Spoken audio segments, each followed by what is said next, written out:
Good evening, folks, and welcome into round number 10 of the Simverse.com LMU Pro Series here at Low Fuel Motorsport. My name is John Wright, taking us through all of the action once again this evening. And it is from one of the spiritual homes of multi-class racing, of course, on this weekend as well. It is Sebring. What a start-finish straight this is. Never mind the first few corners. It's going to be an absolute cracker of a race this evening once again. And there we go, all the prep straight out the window. There is the schedule for this season. Sorry, that is still a bit loud.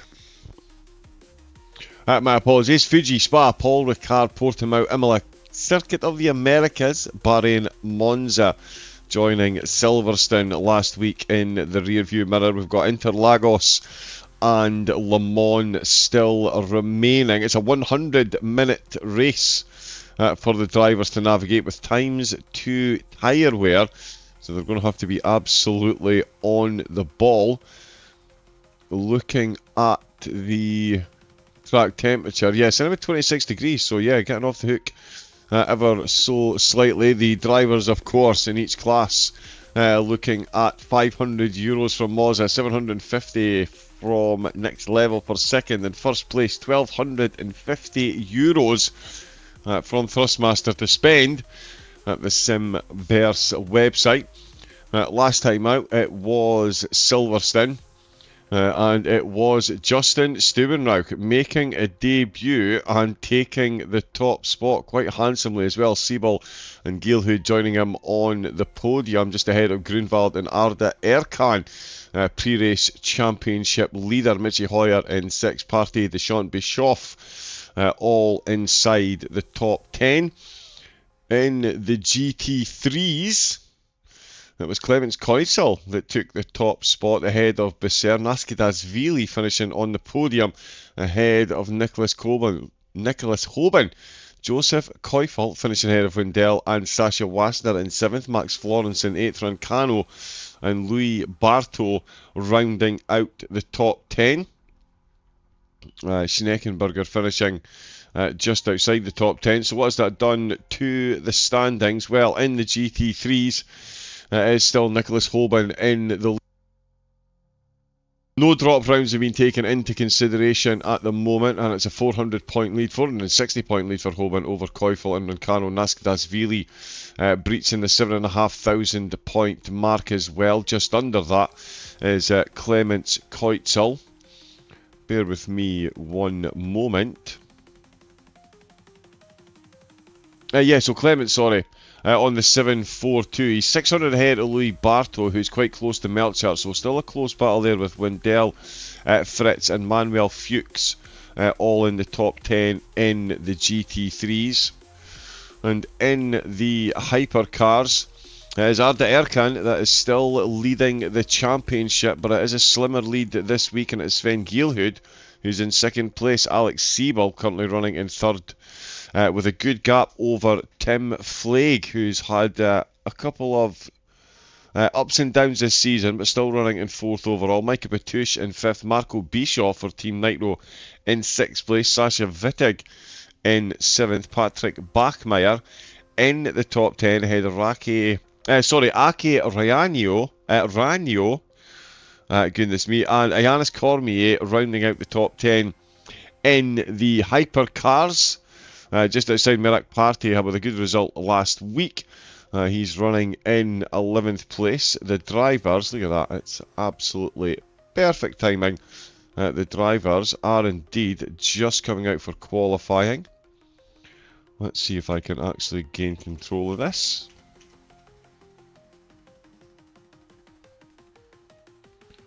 And there we go.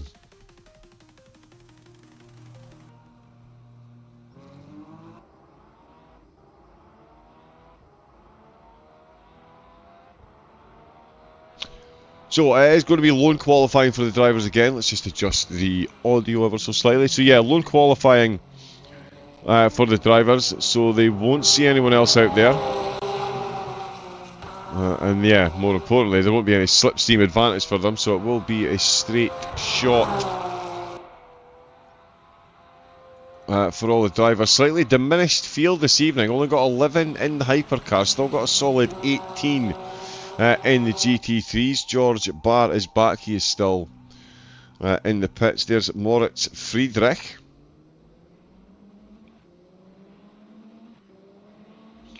Pulling out the pits in the hypercar. Mitzi Hoyer is here this week as well. Sasha Wittig, who we just mentioned in the championship standings, already trying to get some heat in the tyres. 26 degrees, not the warmest, but certainly not the coldest. Hugo Cornier just cruising his way out the pits. Mirak Partey already out in his Toyota. That thing can fly. There, sorry, it was Eduardo Alvarez. You can see just how close they are to one another track. There you go, 200 race IQ, using the window wipers to cut through the air as well. Absolute top thinking from the top racing driver. That's Alvarez here this week. Marco Bischoff is also here for Team Nitro. We do like that livery on the Cadillac. It was good on most cars, to be fair. David Tepper. That engine sound, it will stop me in my tracks over and over again. The Aston Martin Thor team. Although, if I'm going to be honest, I would liken the GT3 Mercedes to Thor more than a hypercar Aston Martin. Does sound very good. Yannis Cormier in the Alpine, sorry. As Nicholas Hoban, when he got to the GT3s, he's already setting markers up at the top of the board. And there is George Barr. Out as well, BDG Sim Racing. He's just outside the top 10 in the championship. We've still got 2 rounds to go. It's a long one at Le Mans as well.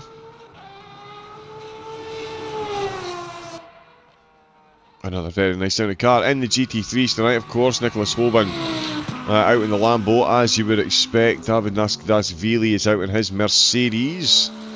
David Rancano having another good early showing in qualifying.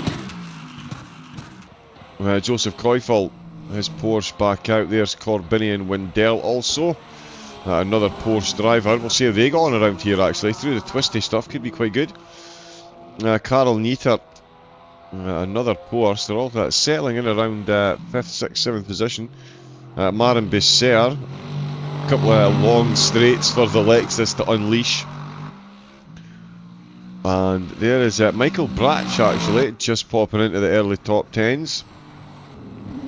In the BMW, nice.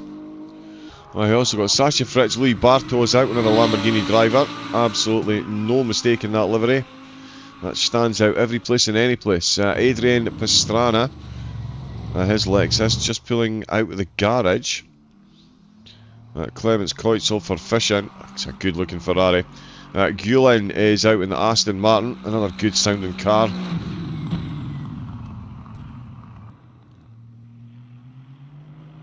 Let's just hear this wind up a bit, shall we?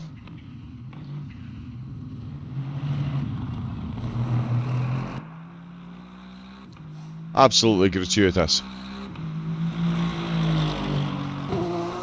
There is Baldic in the Porsche. Davy Asiol is in the Mercedes. Sasha Blaster out in his Mercedes as well. And Andre Giannou joining us in the Ferrari. Good to see the Ferraris represented. And as we have had a quick run through the grid, we've got 6 minutes of qualifying under our belts, so we've got a fair idea, I would say, or do we, of the whole runners and riders. There you go, that's how easy it can go wrong. But there's Bischoff there, as we can see. His previous lap was a 54.7, and that's good enough to take pole by 2 seconds. Pretty much exactly 2 seconds, in fact, bar a couple of thousandths. Alvarez in second place temporarily. David Tepin in the Aston Martin. In the pits, he is currently in third place. Cornier fourth. Petouche rounding out the top 5. It's still as you were in the GT3s with a lot of cars coming at the pits. Let's find someone who isn't. There we go. Nicholas Hoban, 2 minutes 6.3. His quickest rival, David Nascadasvili, 2 minutes 7.2. That's 9/10 of a second. That's not too bad around here, especially considering Rancano's on a 207.4. So paper thin. Close between second and third. Holman got himself a bit of breathing space. But there is still a bit of the qualifying left to go, of course. We've got 8 minutes left.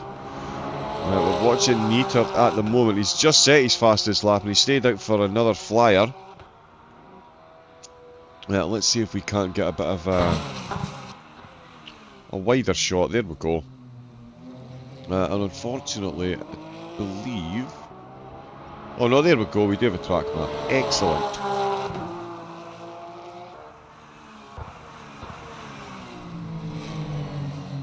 Good evening to everyone in the chat. It's good to see that we're on YouTube and Twitch tonight. Thank you to everyone for all the likes and subscribes and the continued watches on the races. I'd like to go back and watch them myself. I can't say I blame you, but yeah, thank you to everyone that does get involved. We've got someone in the chat who is of the feline persuasion. I'm not sure I can properly do that name justice on this channel, but yep, we're getting the message here. You are a cat indeed. Gogo Fatula is the cheer going on there, and potentially missing something.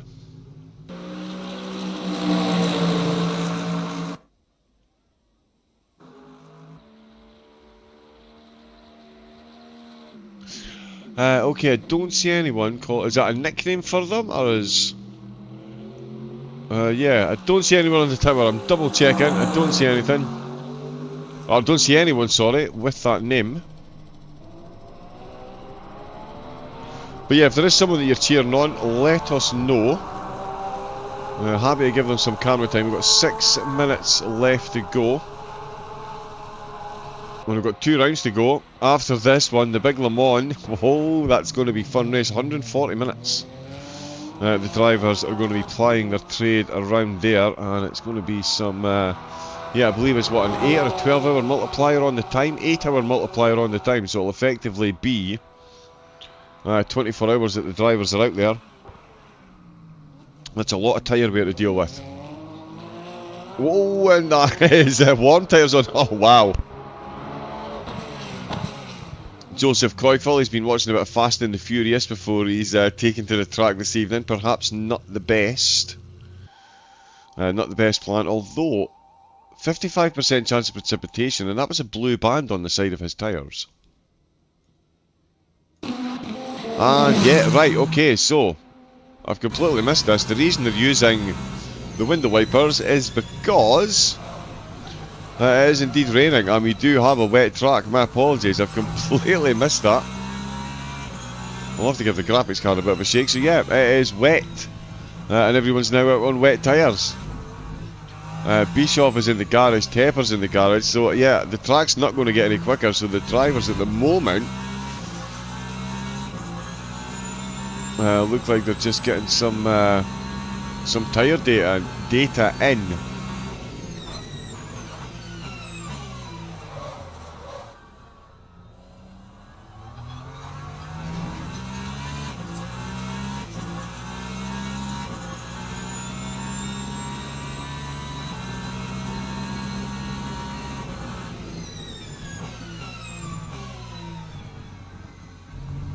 Oh yeah, track map, not quite.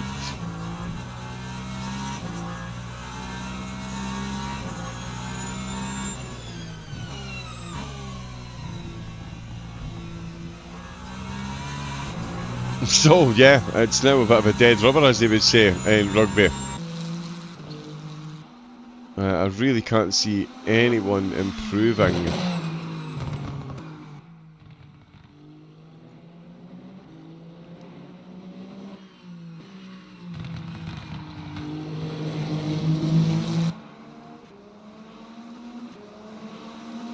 Well, although, sorry, Friedrich is going a bit quicker. In fact, yeah, so he's at 2 minutes. He's still got about 6 seconds to find. So yeah, there may be a couple of improvements further down the field, sorry. Mitchy Hoyer actually hasn't even got a time set yet. And he is out on the wet tyre, so... he's come out. Sorry, I don't have the weather up on the screen for yourselves, but it does look, yeah. The wind is going to stay steady at about 25 kilometres an hour. The track temperature is going to sit about 27 degrees. The drivers are going to have to be absolutely dialed in now. Again, apologies, I completely missed it was raining. And it certainly is. Do need a bit better camera control. Oh, and there we go. Yeah, we'll deliberately stay on board where you can see the steering wheel shot so we can see exactly what the drivers have got to go through around this track. It is a bit of a tyre shredder in the hot, and it's an absolute nightmare in the wet. Oh, and there we go, exactly. I'm trying to put the power down, the wheels will just absolutely spin. Not much in the way of grip around here. Oh, as it is, completely avoiding that curb on the left. Would not be doing that in the dry. And again, just on the curb there on the right hand side. Still got a fair bit of the lap to go. And at the moment... Oh well, wow. Oh yeah, so he did get a time set, sorry, I'm looking at this is running... quick refresh, there we go. So he has just set a 158.3.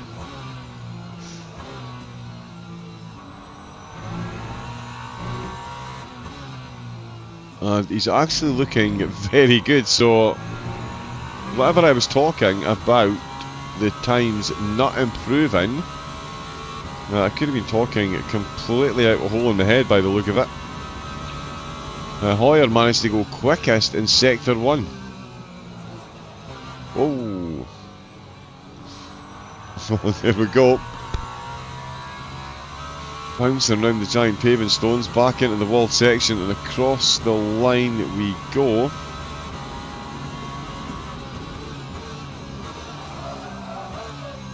What a lot of tyre squealing. Okay, didn't improve, lost it all in Sector 3.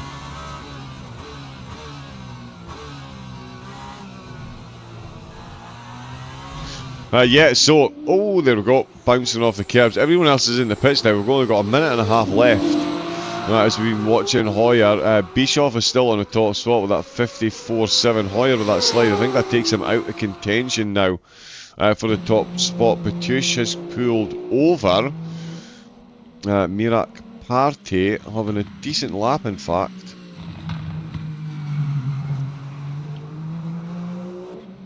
On the last one, he's gone a bit quicker here, so we'll see if he gets on. All the GT3s, as we can see, they're in the pits, well, apart from Pastrano, and Coinsel comes in. Pastrano still out on track. It looks like we are all but at the back of the car. Sliding out on him as well, and is he pulling into the pits? So he is pulling into the pit.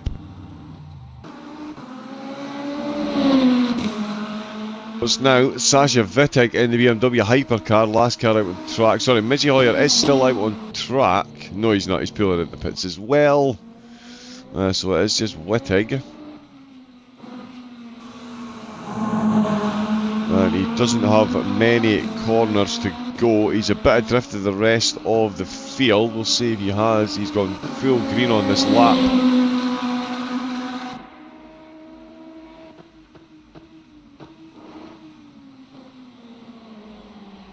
No, doesn't improve on a 204.8, so that is his qualifying done as well. We shall get ourselves a full look at the qualifying. Oh, and in fact, sorry, it does improve. 201.4. Yeah, we'll get the full results for that up in a moment. It's round number 10 of this round 10 of 12. Not many left to go. The Simverse.com LMU Pro Series. And Team Nitro taking a double pole position once again. Marco Bischoff in the hypercars with a 54.778, taking the top spot ahead of Alvarez and David Tepper in the GT3s. It's his teammate Nicholas Hoban in that Lamborghini, bringing home top spot once again in quali, just ahead of Naskadashvili in second and David Rancano in third place, Koifel in fourth, and Vindel in fifth position.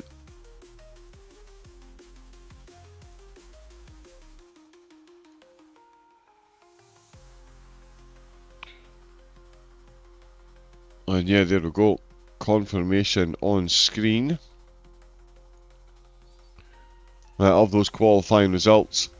Of course, the hypercars to start with George Barr 9th position, Cornier in 10th, and Wittig starting in 11th. So it's going to be Hoban in 12th place. He'll be leading the way a group of 18 cars. Wendell and Neitert Bessier this week starting inside the top 10. We'll see what he can do. Louis Barto starting outside the top 10. So too Clements Coinsel, we can see down there, 23rd place overall. Coinsel, yeah, so he's going to start in 12th position in the GT3. So it's Hoban.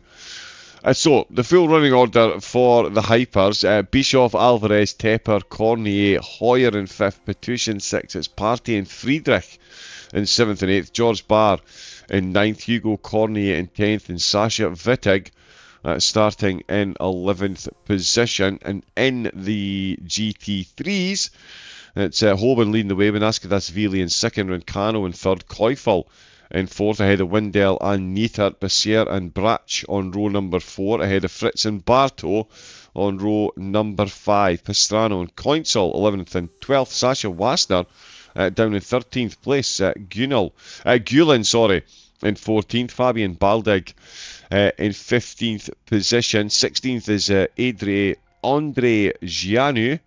Davi Acciole in 17th place, and Hennig Wendt in 18th position.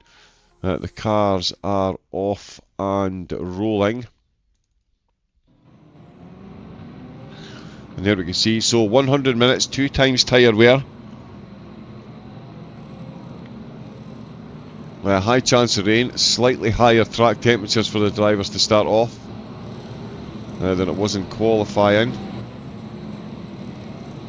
So round the famous last corner. Infamous last corner, that is, yeah, it's quite the exit with those paved.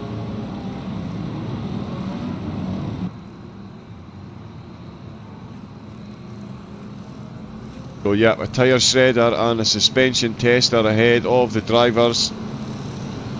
100 minutes around the 3.7 mile track, and here we go then. It's green lights, his foot down, it's flat out, and it is flying into turn 1 for Marco Bischoff. It's a great run off the line. David Tepper not scared to tangle with the top 2. He gets himself very close and overtaking. In fact, Mitchie Hoyer going side by side with Cornier, and it's all very close in the hypercars. It's the same in the GT3s. Hoban being chased by Nascadasvili, and Joseph Koifel going for a move up the inside, almost makes that one stick, and he might lose himself a position to Rancano. Let's just have a look and see how they're all getting on. And there you can see, yeah, Rancano has lost a position, so has Wendell. Fritz and Pastrana have both lost a couple of positions, and Sasha Wassner has lost out at the start also. But Mitchie Hoyer has had a meteoric start to the race.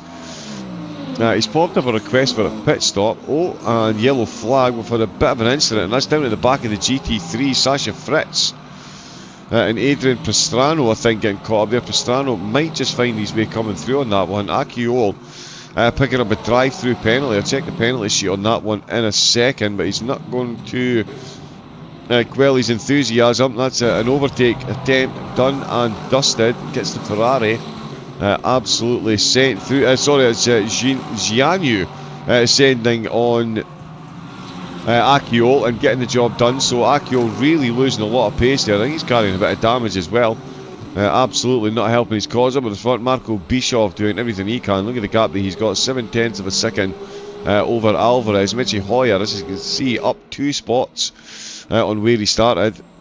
Oh, and he's run very deep through there. He's going to get a lot of traction on the exit. He is hunting down these top 2 here. It's been a lightning start for him. He's got Petush and Tepper not far behind. Nicholas Hoban still hanging on to the race lead in the GT3s. Nascadasvili still hanging on at the back of his car, and Koifel as well, with a good start for him, managing to get past Rancano, and he's thrown Rancano through the wolves with Neitert and Wendell. Very close indeed. And Marin Bessier, we know he's quick in that Lexus. He won't need too many invitations to get caught to these drivers ahead. Louis Barto has got himself up to 8th at the moment, but he's got Clemens Koitzel, who a very good result last week, you could easily say. In the Fisher Racing Machine, he's got a very good start here. He's up 2 positions, and he is hunting down Barto. Sasha Fritz that's dropped outside the top 10 in the GT3s, and he has got the charging Fabian Baldig. Again, you can see on the screen there, up 3 positions. He does have Pastrana and Sasha Wassner very close indeed. Wassner potentially looking for a double overtake as we head into the tight right-hander. Oh, and he's not got the room for the cutback, but he keeps it very close indeed. He's actually down a position, so looking to get one back. And of course, Michael Brach, we can see 17th place. He's really dropped down the order after that drive-through. He's 9 spots down. The Pixel Pilot's driver, he's got a lot of work ahead of him. Let's see, Mitchie Hoyer. Wow, he has got a potential overtake ahead of him. He is tucked right into the slipstream. He has got that Alpine, the Beamer absolutely sent up the inside. Nice overtake with bouncing through those cars. I did say it was an absolute suspension tester. Oh, and that's a bit of a mistake there by Alvarez on the exit. He's got that all wrong, and Micah Petouche is going to get the overtake done here as well. Petouche does send it right up the outside of turn number 1, and that is a very good way for him to start lap number 3. That is Alvarez got overtaken by Hoyer and then touched the wall on the exit to the last corner, and that was all the invitation that Micah Petouche needed. Mitchie Hoyer now up 3 positions. Running up to 2nd place, Nicholas Hoban setting the fastest lap in the GT3s while still leading the way, but it is still a bit of a tenuous lead. He is absolutely not leaving Nascadashvili behind in this race. Let's get an onboard, because you can see the Porsche in the rear view mirror. Joseph Koifel, the top 3 here, still very close indeed. Rancano still got a battle holding on to 4th place, but it is a battle that predominantly features Karel Nietert on the solo advance at the moment, because Bessier has got past Wendell, but he has still got a 2.5 to make up, so Nietert can certainly concentrate on what's going on ahead of him. And Nicholas Hoban, as you can see, now within 0.3 of a second, so the lightning start that he got, looks like Nascadashvili is absolutely matching him stride for stride at the moment. Quick shout out as well to Sasha Wittek. As we can see there, he's up to 6th position in his hypercar. So he has had an absolute rocket of a start in his BMW, and yeah, got up to 6th place, and he's within 0.2 of David Tepper as well, who's not had himself a good start. He is down 2 spots. So yeah, quite a little battle forming there, and in fact we might jump on and have a quick look. Yeah, this looks like they're just playing cat and mouse. They don't seem to be slowing one another down too much at the moment. Inadvertently working together to stretch a gap over the rest of the pack. David Tepper has been overtaken by Sasha Wittek before he could even go over there. He's got the move done, and it's brought Mirak Partey into the party as well. It's now a 3-way battle for 5th position. Oh, I did hesitate a bit long to jump over here, and by the time we did, Wittek has got the job done. That's up 6 spots to 5th place. Hoban still setting the pace in the GT3 cars, so his lap's getting faster and faster. They're certainly making hay while the sun shines. It would be nice to see some rain though, not going to lie. We'll see how these 3 get on through the next couple of corners, and then we'll have a look back.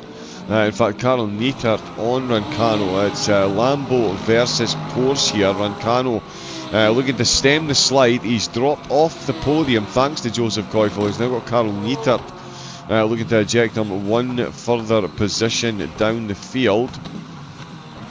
Just looking down the field, Pastrana closing in on Wassner again, trying to gain back some spots that he's lost. Fabian Baldig down the order. Brach has made back a position on Henning Wendt after serving that drive through, so his BMW moving back through the field. I will check the penalty sheet. Let me See who is closest, and I'll tell you what, yeah, I think we'll keep an eye on the battle for the lead of the GT3s.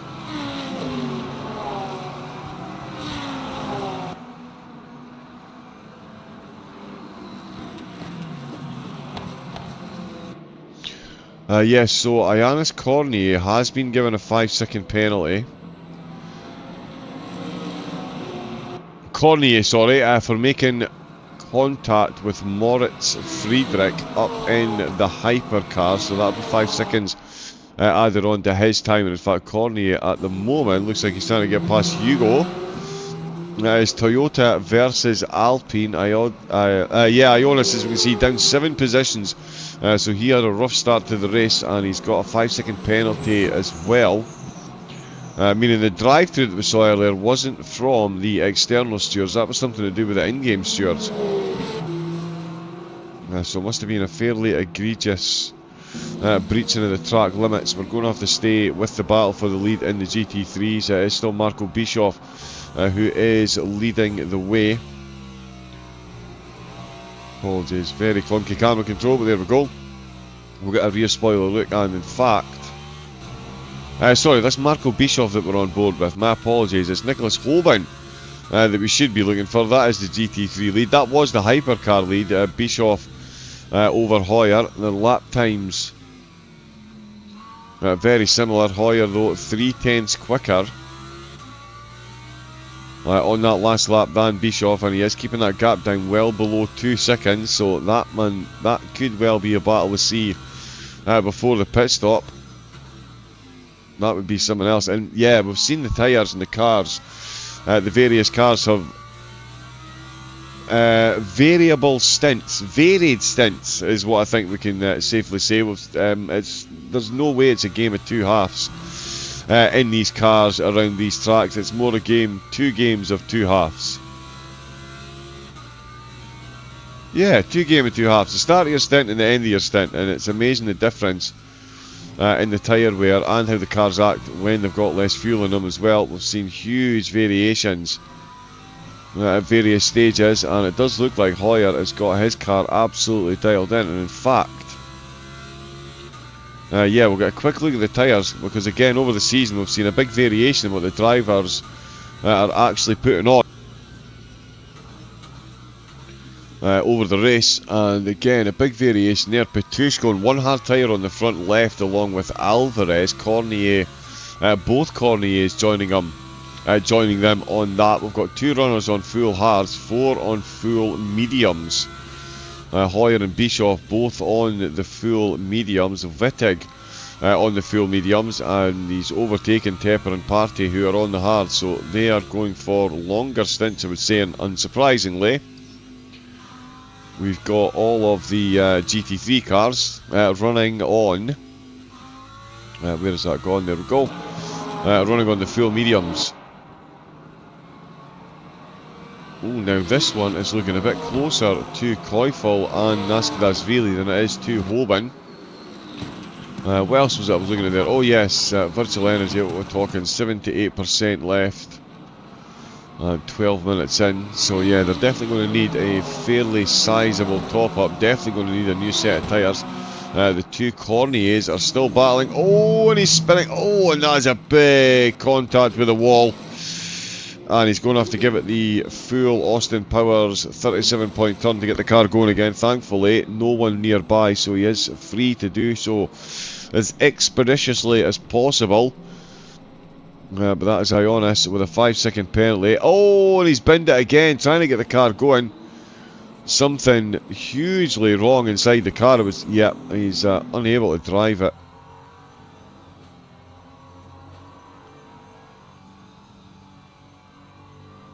Yeah, steering column absolutely shot to the scrapyard and back again. So it's going to be a long lap to get back to the pits, literally just after the pit entrance as well.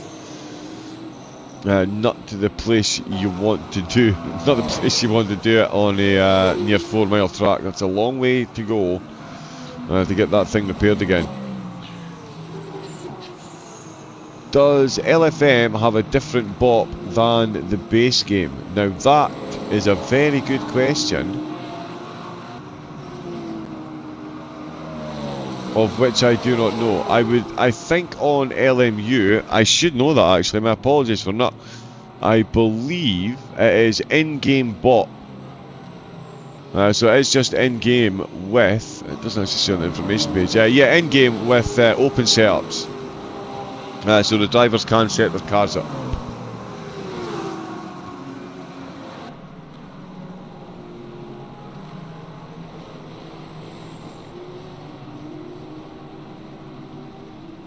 Oh, there we go.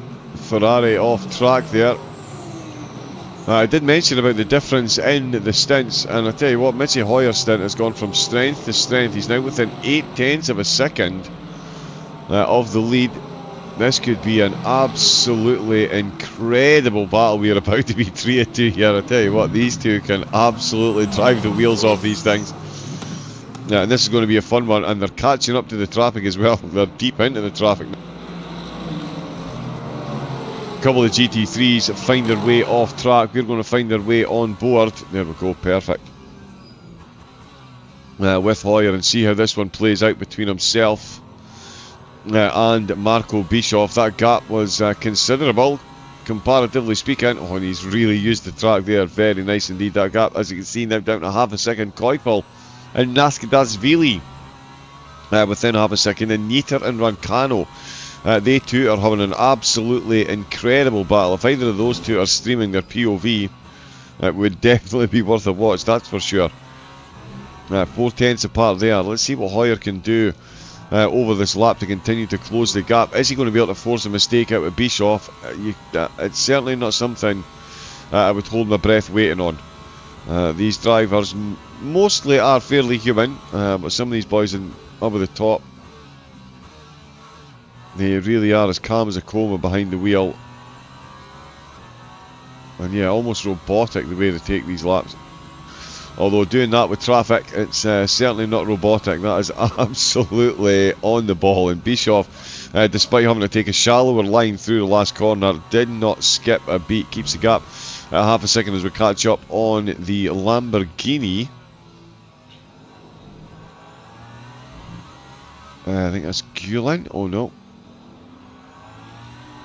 Oh, very close indeed. Nicely done though. Sorry, Louis Barto. I believe that wasn't the Lambo. So that stretched the gap back out to about 8:10. So these two, oh, they're going to be close for quite some time. So are these two by the look of it. Koifel really piling on the pressure. Again, you want to talk about different parts to the stint. Nietert is being very respectful behind Rancano. He's absolutely sizing him up. Manon Bisser is getting pretty, getting pretty close to this one as well. Barto in 8th position. There he is there. That's where we saw the hypercar leaders coming past. And in fact, I believe that is Micah Batush. Yes, it is. He's currently in 3rd place, so that gives you a relative idea to how quick the two ahead are going. And that's how far. Oh, and he's gone right round the outside. Look at the grip these things have got. It's just incredible to me, the difference in these cars. Full commitment, weaving through 3 cars in the space of 4 corners, and keeps the gap at 7/10 of a second. Bischoff will finish this lap, barring an absolute disaster in the next couple of corners. Oh, and is that someone coming out of the pits? It is Cornier. Ionis Cornier is in the pits. Oh, and that's Joseph Koifel in the Porsche. He finds them very close indeed. And I'm almost stumbling over my words because they're very close to the battle on the podium.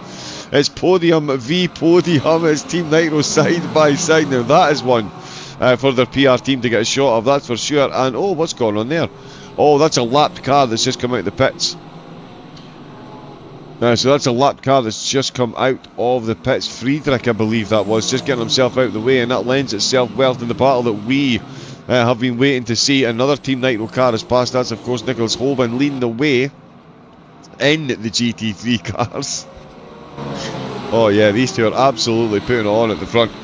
That is how you make your way through traffic and keep it interesting for the viewers.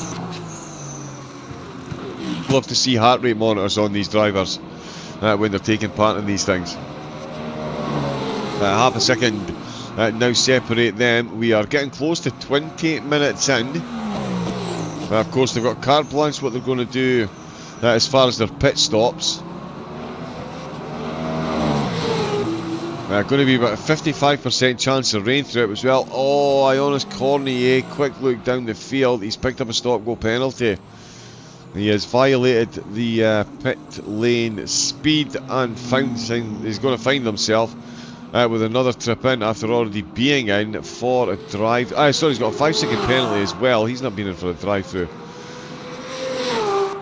It was the BMW that was in. We've still got battles going on down at the back as well. David Tepper is being closed in on by Friedrich, who's just behind Nicholas Hoban, who's leading the way, as I said, in the GT3s. It suddenly got very loud there. We'll stay with this battle for the lead in the hypercars because it is still very, very close indeed.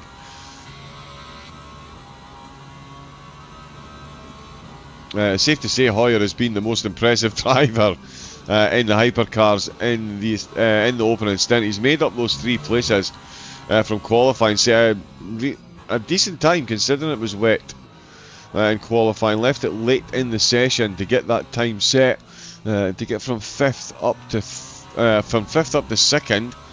Not too bad at all, and he's keeping a firm eye on Bischoff ahead of him. You can see the strengths and weaknesses of the 2 cars through the different parts of the track. That exit speed certainly in the hands of Bischoff, but Mitchy Hoyer is he's quick over the curbs. Again, yeah, the top end speed.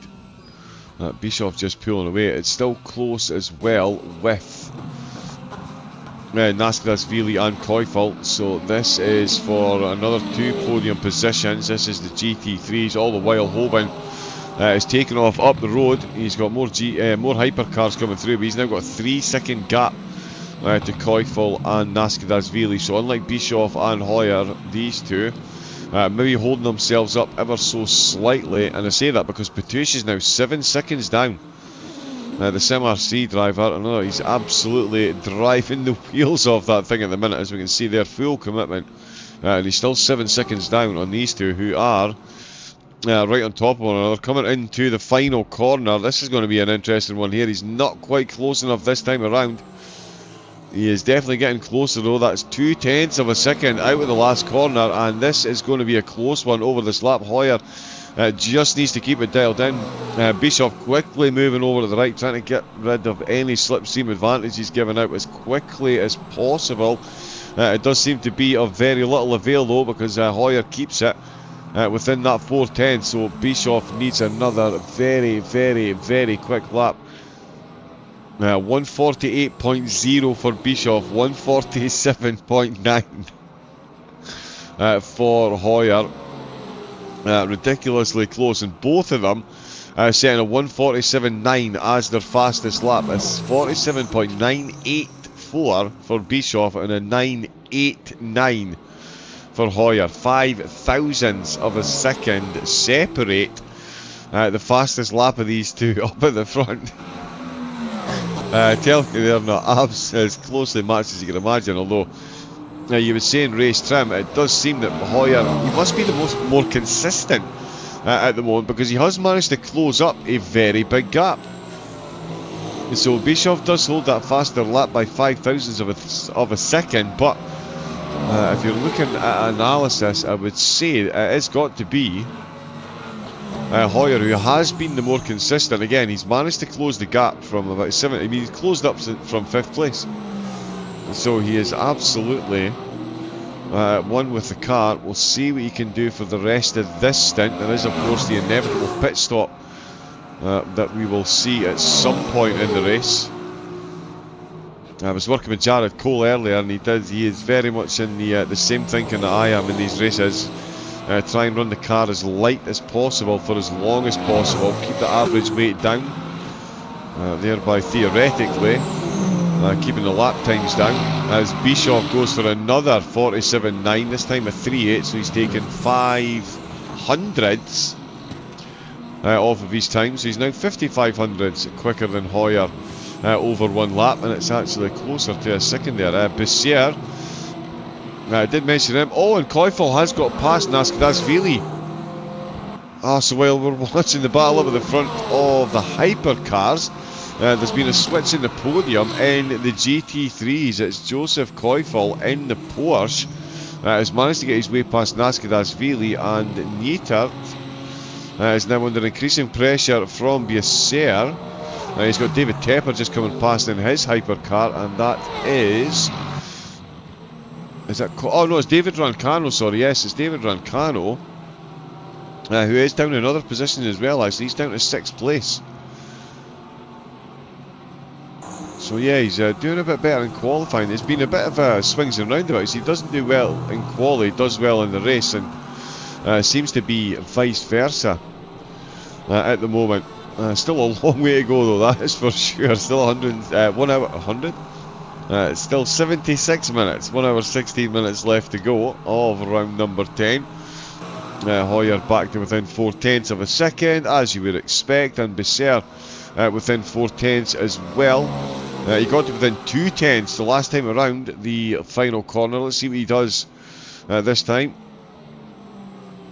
3, 2... yep. It's just absolutely corner for corner at the moment between these two.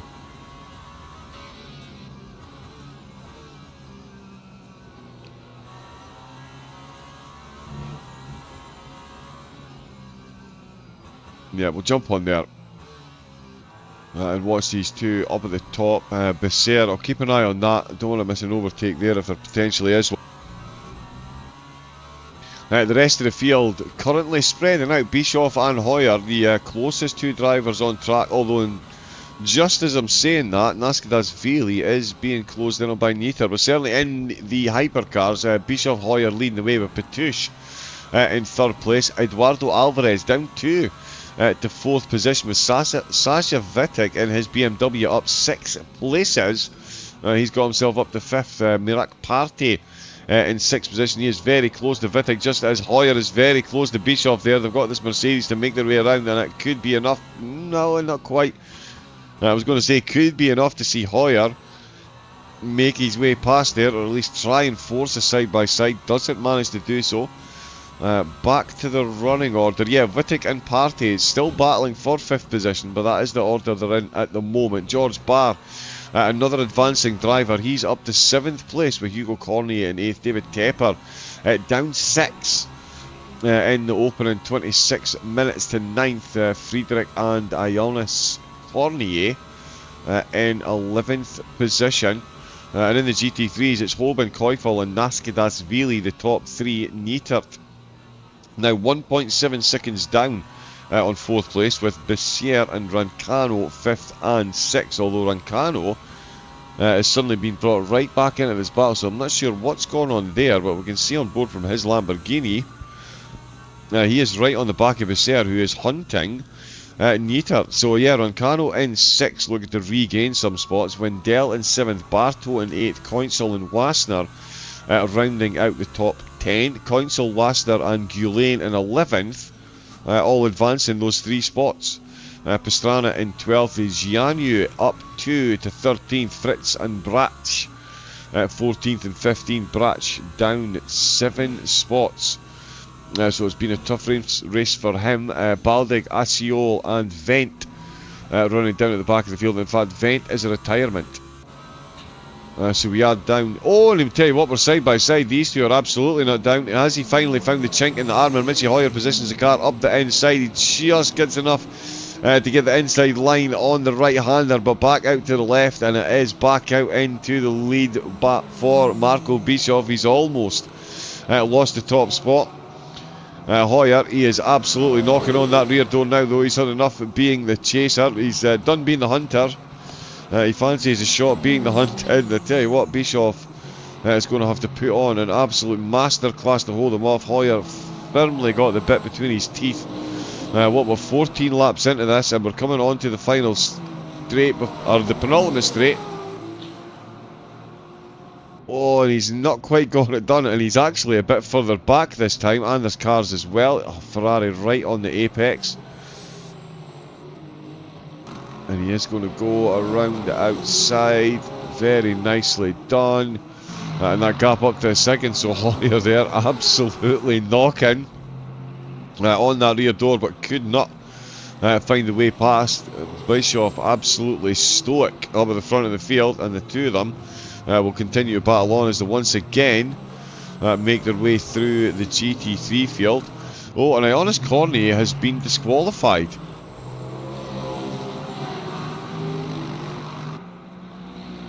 Lee Bartow's been given a 15-second time penalty for causing a collision on lap 1. Micah Petouche has been given a 5-second penalty as well for a collision on lap number 8.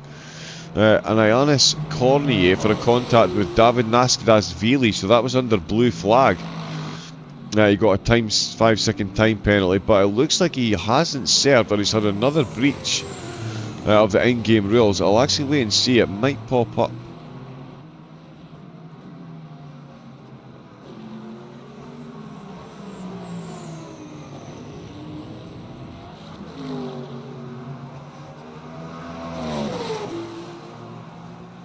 But yeah, Cornier has been disqualified.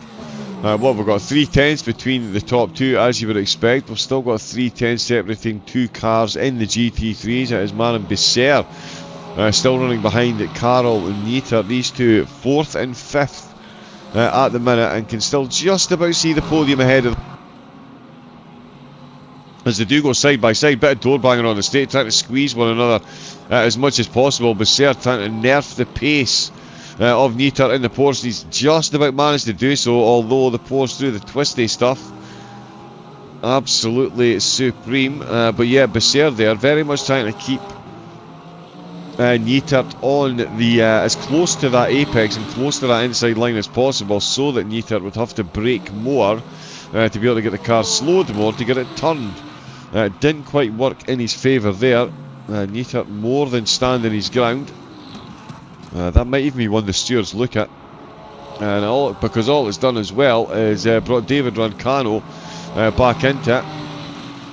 Again, he's looking to regain some spots. Oh, and Marco Bischoff's in 2nd place. He's got the move done. I've looked away at the worst possible time. These two absolutely battling away, and I tell you what, Bischoff might actually get his nose back in front. Nope, Hoyer goes side by side. They are exchanging wing mirror paint here as we head on to one of the straights, or one of the straighter parts of the track. They've got a high speed corner, or a fairly high speed corner coming up here. He's going to swing it around the outside. Is he going to hold on to it? He's got the inside line now. Does Hoyer holding on to the apex. Tell you what, because we're going through the left-hander, right-handers here, it is chopping and changing, and Bischoff does manage to come out on top, although he's just put a wheel onto the grass, and Hoyer right in that slipstream once again. We're about to go through a little bit of a braking zone, and we've got a Lamborghini just ahead of him. That's Louis Bartow, I believe. So he is about to inadvertently get himself involved right at the start of the final straightaway. We're coming into the last corner, and there's only 2 tenths of a second already. Now he's usually dropped from 4 down to 2. Hoyer, it's still not quite close enough, and in fact looked like he was nipping out of the slipstream a bit there, just so he wasn't carrying too much extra speed. And there you go, that can be the problem. He was carrying a bit more than he was used to there, and the back tyres not quite used to that, and he's actually dropped 4 tenths on that exit. Finds himself with a Fisher Racing Porsche to make his way past, and the battle continues between these two, as it does between Bisser and Nieter. It's just ahead of these two. Well, that's a sluggish exit from the Porsche. Bisser got no choice but to go side by side, and he is indeed going to go for it with the Lexus in a straight line. Oh, and they've made contact. They're once again trying to squeeze one another over while they're trying to find space to let the hypercars through. These two, no quarter given a rest, and it's going to be a 3 wide situation, as Hoyer finds himself right off the track to try and get past them. As Bisser and Nieter still go side by side. They're still banging doors on one another, trying to hold as much ground as possible, and this is just going to play right into the hands of Rancano. He's got a beautiful view of everything's going on, and it's turned into full-blown TCRs out there now, and Rancano's already through. Oh, Nieter is off. Trying to be too clever with the cameras there. Nieter is off the track.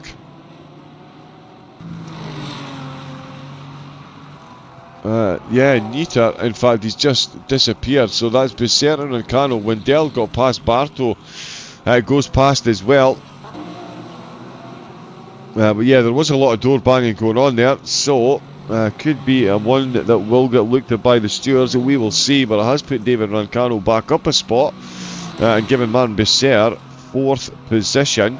Back up at the top of the hypercars, they are still going at it absolutely hammer and tong. Hoyer's closed back up again. He's got it now within 0.6 of a second. Bischoff once again going past Nicholas Hoban, who we've hardly seen. Apologies, Nicholas. He's been absolutely flawless up at the front. 4 seconds he's got over the rest of the field. Rancano really is pressing there. So yeah, Hoban 4 seconds ahead of Koifel, who himself is 3 seconds ahead of Naskadashvili. So the podium sitting with some nice comfortable gaps there at the minute, although is it really comfortable when you're multi-class racing? You never know what's going to come flying past you at any point in time, especially when we start getting some pit stops. What are we now, 40 minutes into the race, 45 minutes into the race, 65 left to go, so it won't be long. There we go, there is Sasha Wittig in the pits, Hugo Cornier coming into the pits as well, because we are just short of the halfway mark, a little bit to go, and then we'll see whose strategies are doing what. That's Cornier joining Wittig in the pit, so 2 of the hypercars in. Let's just have a look and see how the energy is looking. So about a third of a tank left. Wittig going for the full 100%, unsurprisingly. Yeah, they're going to need to make sure. Now, an hour and 5 minutes, and they went through 2/3 of a tank in 35 minutes. Interesting.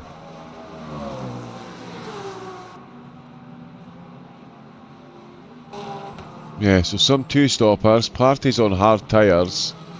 So is Tepper and Wittig, although Wittig's in the pit, so that puts my 1-stop theory completely out the window. We'll see when Party comes in.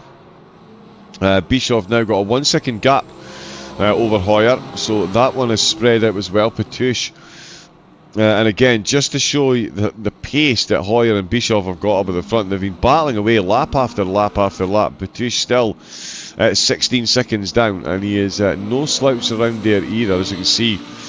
His best lap of 48.4, so only half a second slower than Hoyer and Bischoff ahead of him.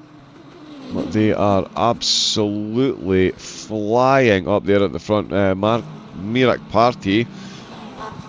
Is it better to have fresher hard tyres or worn medium tyres? That is the question that will be answered very shortly. Eduardo Alvarez, the driver on mediums, Party on a full hard set of boots for this race, and we are, as I mentioned, 45 minutes in with 2 times tyre wear, so that's effectively 90 minutes these tyres have done. Very kind, at 27 degrees we're now sitting at the track temperature, so well, yeah, we're starting to get to the warm side up there. We're starting to get to the warm side, up near 30 and beyond.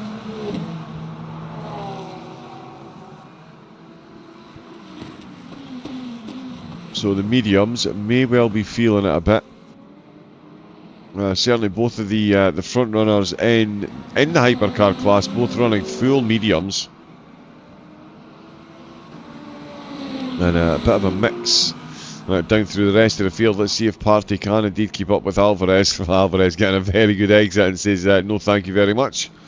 Let's keep you out with the slipstream into the last corner, and I will maintain myself a cheeky little 1 second gap, or Willie. Party finding a couple there and then losing it on the exit, so the hards maybe working a bit better through the corner. Mediums just getting that bit more grip on the corner exit, playing in Eduardo's favour at the moment, and holding on to 4th position. In the GT3s, Rancano in the Lamborghini, still keeping a weather eye on Besser ahead of him. The top 3 ahead of these 2 though, keeping those gaps fairly samey. 3.5 seconds from Hoban to Koifel, 3 seconds from Koifel to Naskadashvili, so they are absolutely in a rhythm. There we can see their best laps, 2:01.8 for Hoban, 2:02.0 for Koifel, and 2:01.8 for Naskadashvili. So over a single lap, Naskadashvili has actually been quicker than Koifel.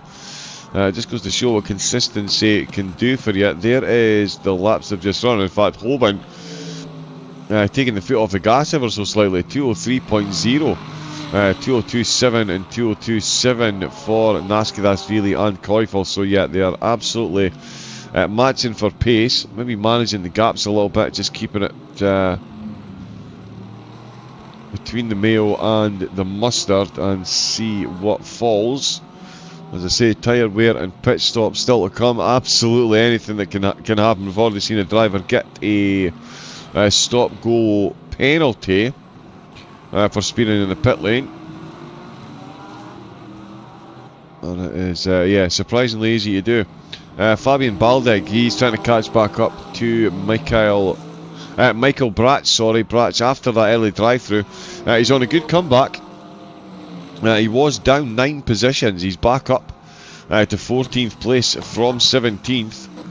So certainly making the most of the time out on track. He's getting himself involved in some battles, and importantly for him, he is winning them. So as I say, 14th position for him. We'll see how many more spots he can make up before his pit stop, and then again in the second stint. A quarter of a tank left for the vast majority of the runners and riders out there. Of course, there Wittig and Corney have been into the pits, taking on another full tank of fuel. They've got an hour left to make that last. These two still running close, so we've still got yeah, so that's a good opening stint. 40 minutes for 3/4.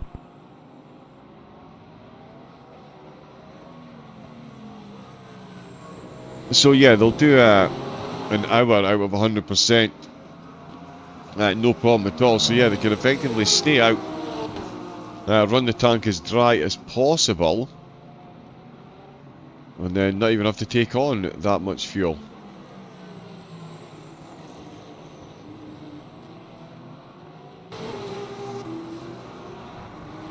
Yeah, so they'll still have to take on the same amount of fuel. Sorry, that came out wrong. They'll still have to take on the same amount of fuel, but the car will be a lot lighter.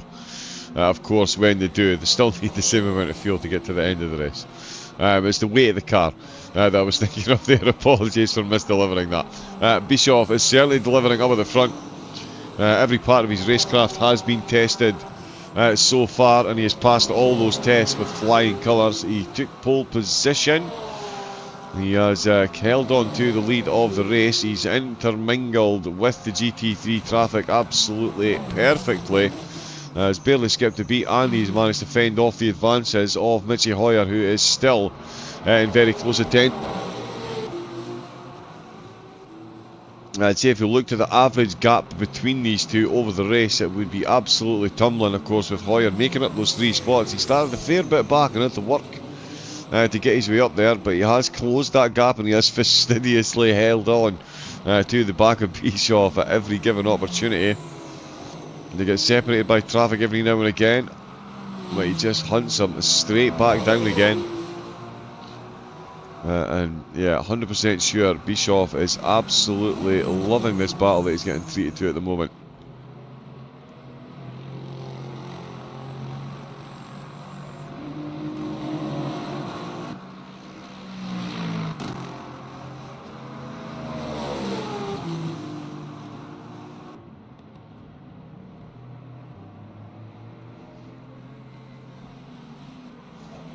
Yeah. Oh, Moritz Friedrich has DNF. He's left the race.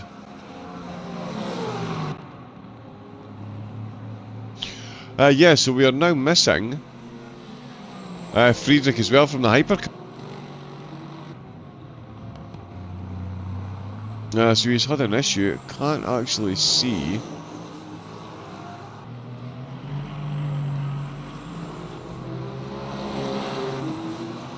Yeah, can't see anything that's caused that, but yeah, he has DNF as these two still slugging it out up at the top of the hypercars. Nicholas Fobin Still running comfortably at the top of the GT3s, as we can see, with that 4-second gap, over 4-second gap now. He has got himself a nice clean run towards the pit stops.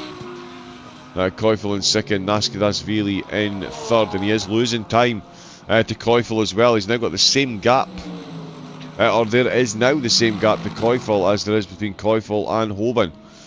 So those three, as I say, absolutely settling into a rhythm. We'll see what happens. Oh, during the pit stops, Hoyer absolutely on the edge once again. Well, let's jump on board and get another look from here at this battle. Partey and Alvarez actually still going at it in 4th and 5th position.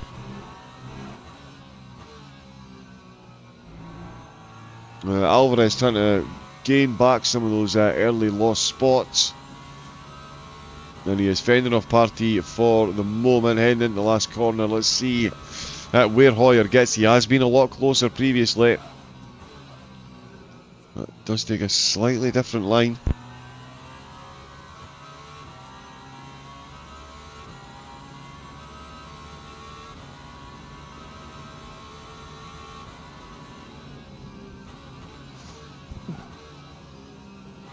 Yeah, that is Sasha Vassner, 9th position.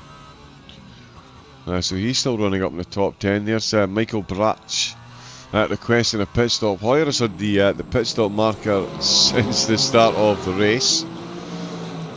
It's clearly deciding to stay out. They're still running plenty of energy at the moment. 14% for a couple of them, but still 15%, so another few laps they can get in. That's the Fisher Racing Ferrari. Oh, I'm totally all over the place. There we go, apologies. Clement Koitzel, of course, up on the podium last week, big win. Running in 8th place, has made it up 3 though. We've just had a penalty coming through. Unsafe rejoining causing a collision on lap number 22. Sasha Wittig for Carlot Racing. He's got himself a 10-second time penalty. It was actually Hugo Cornier that he made contact with. Yes, so Wittig picking up a 10-second time penalty as he comes into the pit entry, so he's making his way in. Bischoff still being hunted down by Hoyer. They go past Louis Bartol's Lambo. Around the last corner we go, and I tell you what, absolutely nose to tail here. That's 2/10 on the exit. This is an interesting proposition at turn number 1. Who is going to be braver on the brakes? Hoyer not quite able to match that corner exit speed. Oh, I tell you what, but through the twisty stuff, as I said, he's got that Falcon absolutely dialed in. Oh, what a battle this has been between these two. Can't be doing their tyres much good, that is for sure, but we are here for it. And again, they're not losing any time. The time up at the top, 19 seconds. That is the gap, so it is growing lap on lap. Oh, now is that a bit of a run deep there from Bischoff? I think it is, and that's the door open. I did say you would have to hold your breath and wait a long time before you see a Marco Bischoff mistake, and we might have just seen one there. As rare as hen's teeth, as you say in the Northern Hemisphere, and that's Hoyer after a whole lot of laps of patience, information building and passing attempts not coming to fruition. He finally gets it done on lap number 26, and he's got, what does he have? He's got another 3-4 laps of fuel out on, yeah, about another 13 minutes. Oh, actually, yes, so even more than that, my apologies. He's got another 5 or 6 laps to play with out there if he wants to. Can he build a gap? And Bischoff will be certainly hoping that's not the case. Let's get some on board with his car. The Cadillac does. Oh, and that's a mistake. I will tell you what now, I'm not sure if that's a mistake. I'm too busy looking at the cameras, but it looked like he was potentially trying to avoid that Lamborghini there. There's a whole lot of light flashing going on as Bischoff back in the lead. Michi Hoyer has found himself, and again, nothing's come up there. He's back in second place.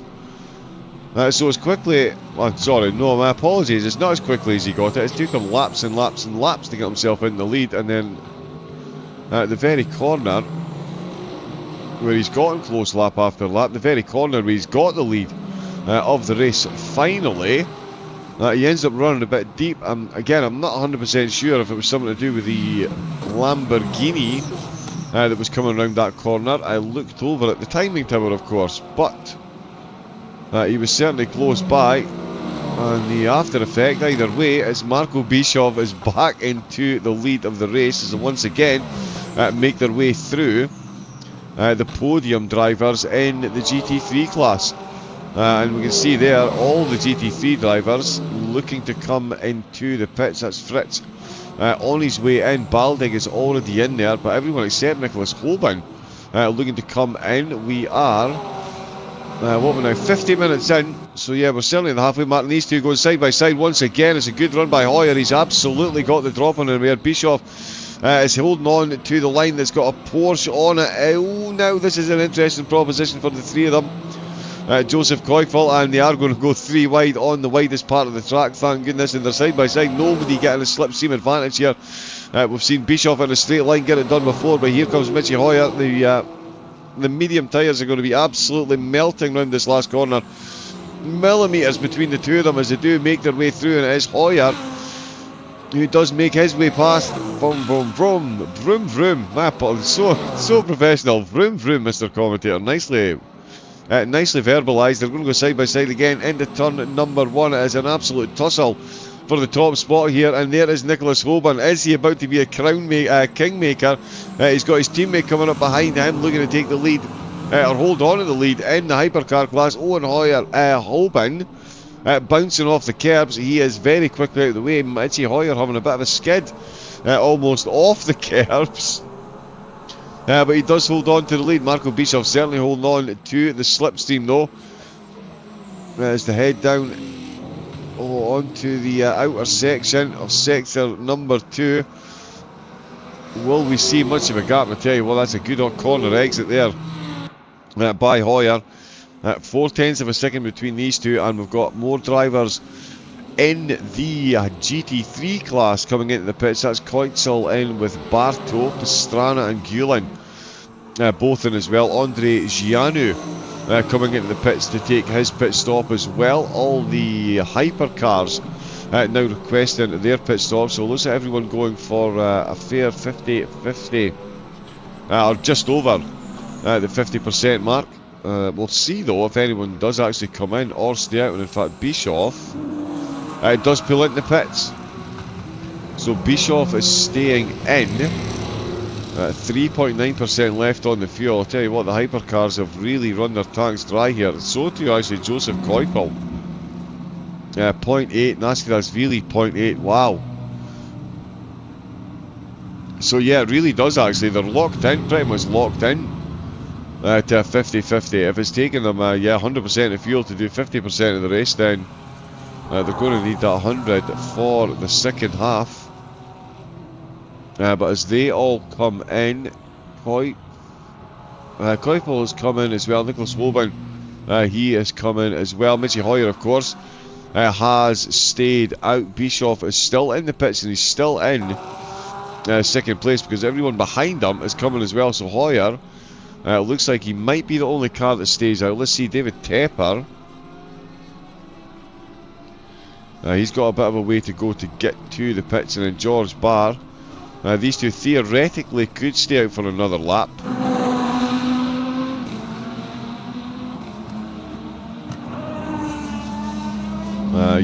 Tepper has come in. That's Micah Matouche, and where is... Barr has stayed out. So Barr has stayed out for another lap. He's got a 3% in there. Plenty. Absolutely plenty to make it in. Not a problem at all. So Hoyer... Barr out on track, and Bischoff comes back out in third position, and once again goes past Nicholas Holbein. Holbein freshly out the pits himself, back out in first place, and a 10-second advantage he's got over Koifel. in second place, and that's Rancano coming through there in second. Wow, Rancano has had a pit stop, and he's got past. Oh, okay, now it was a much quicker pit stop, in fact.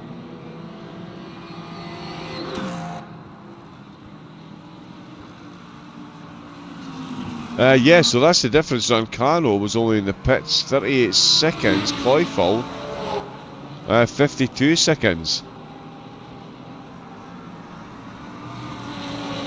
So yeah, big turnaround there through the pits in the GT3s. That's Rancano up in net position. He's up to second. Koifel in third. Naskadashvili now in fourth place, with Besser in fifth. Wendell in sixth. Barto in seventh. Coinsel eighth. Watsner in ninth. And Pastrana rounding out the 10 in the GT3s. In the hypercars, Michi Hoyer comes in from the on-track lead. George Barr is going to follow him in at the end of his lap. Where will Marco Bischoff be when Hoyer comes out of the pits? Bischoff pit stop 51.4 seconds. Owen Hoyer's 49.9. He is already rolling, and Bischoff has still got a few corners to go to get onto the start-finish straight. Or get onto this back straight, sorry. Michi Hoyer is already released. Wow, he is absolutely out of here. Only a 2-second difference. Hoyer topped up the tank 1% less. But that gap is now 9 seconds. What a manoeuvre in the pit stops for Michi Hoyer. Staying out for that extra lap has worked absolutely magnificently for him. And it's given him an 8-second gap. I think it might have robbed us of any kind of battle between these two towards the end of the race. Bischoff could certainly catch up, but Hoyer... Oh yeah, no, there we go, sorry. The gap is closing in, it's closing in. We'll get a bit of a better look. And we can see the tyres, a more rounded choice for the drivers throughout the field. It's Alvarez who has come back out with the same configuration. But the vast majority of... Well, we've only got one driver on a full set of hards. We had 4 in the opening stint, so they have been shed. We're now running the vast majority of medium tyres throughout the hypercars, and of course on the GT3s they all run full mediums. Let's see what the drop at the top is. It is 3.3 seconds. That is certainly bigger than it was before they came into the pits. Bischoff's tyres will be slightly warmer, given that he has just exited. 28-degree track temperature, so still up on the warm side, despite the 55% chance of precipitation. No sign of rain.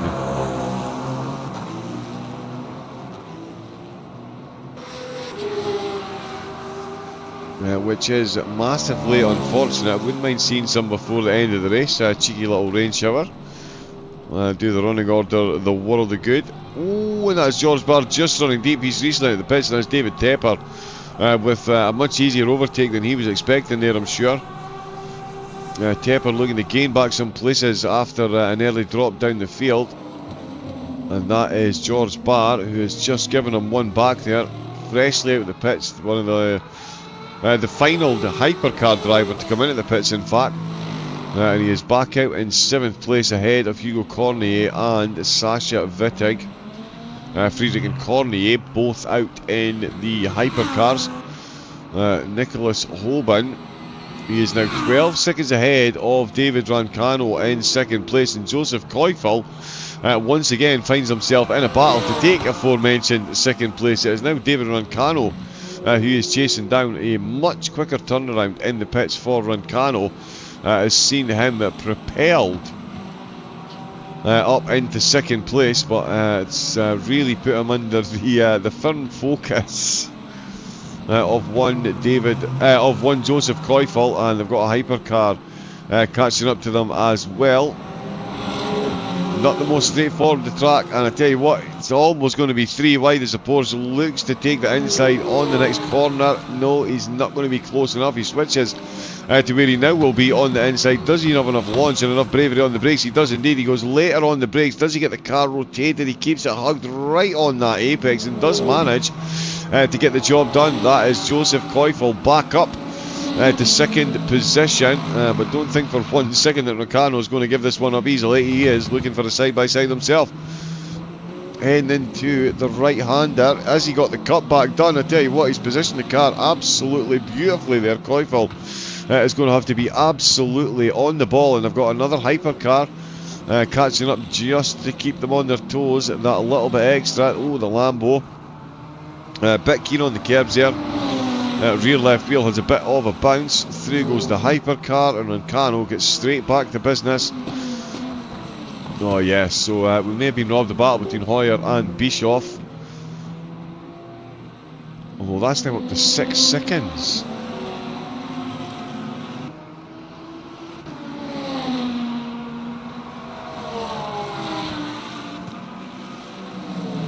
Well, Bischoff looks like he's had a bit of a slow lap.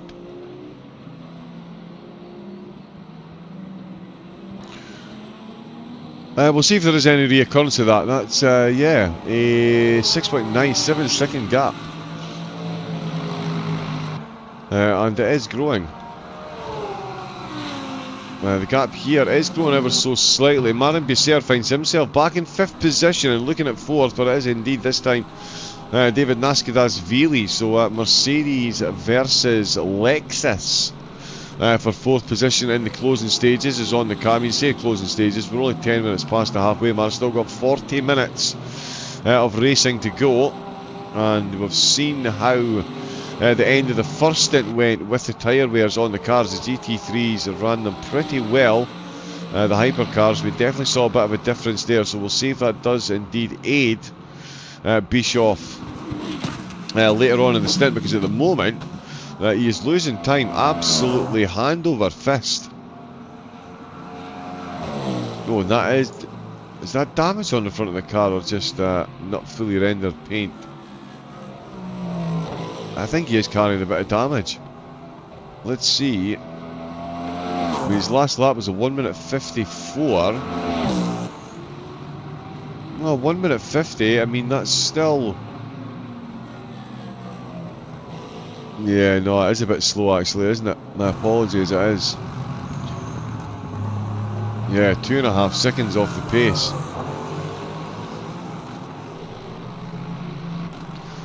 And yeah, he is. So yeah, I think that is damage there on his front left. That's why the paint looks like that. It's all scraped off. So he's had contact with something. For some reason, it hasn't showed up on my incident board, unfortunately. But that could certainly put pay to any end of stint battle I was hoping for between the top two. Yeah, you can see absolutely hammers in time. Trying to get past the GT3 there. Nascadashvili. I tell you what, not too long ago, this was a very different lay of the land up here, and Nascadashvili, he's getting the job done out of the last corner. That's absolutely the way to do it. He is another driver that was, or he was ejected completely from the podium with Raikkonen's very quick pit stop. But into turn number 1, he's going to hang it around the outside. That is a beautiful manoeuvre by Nascadashvili. So much more commitment. I think that Raikkonen hasn't changed these tyres, and that's why his stop was so much quicker. He's still going in it though with Bisser. He's absolutely hanging in there. If he's not got the tyres underneath him, nobody's told him. He's fully committed to defending these positions here, and he is going to have another crack at it if he can through 6, 7 and 8. Nascadashvili already absolutely tearing away from these two. Yeah, and Bisser in the Lexus, just too good on the brakes there. So yeah, I think that near pretty much confirms that Raikkonen looking to do this on one set of tyres. That is, yeah, 200 minutes.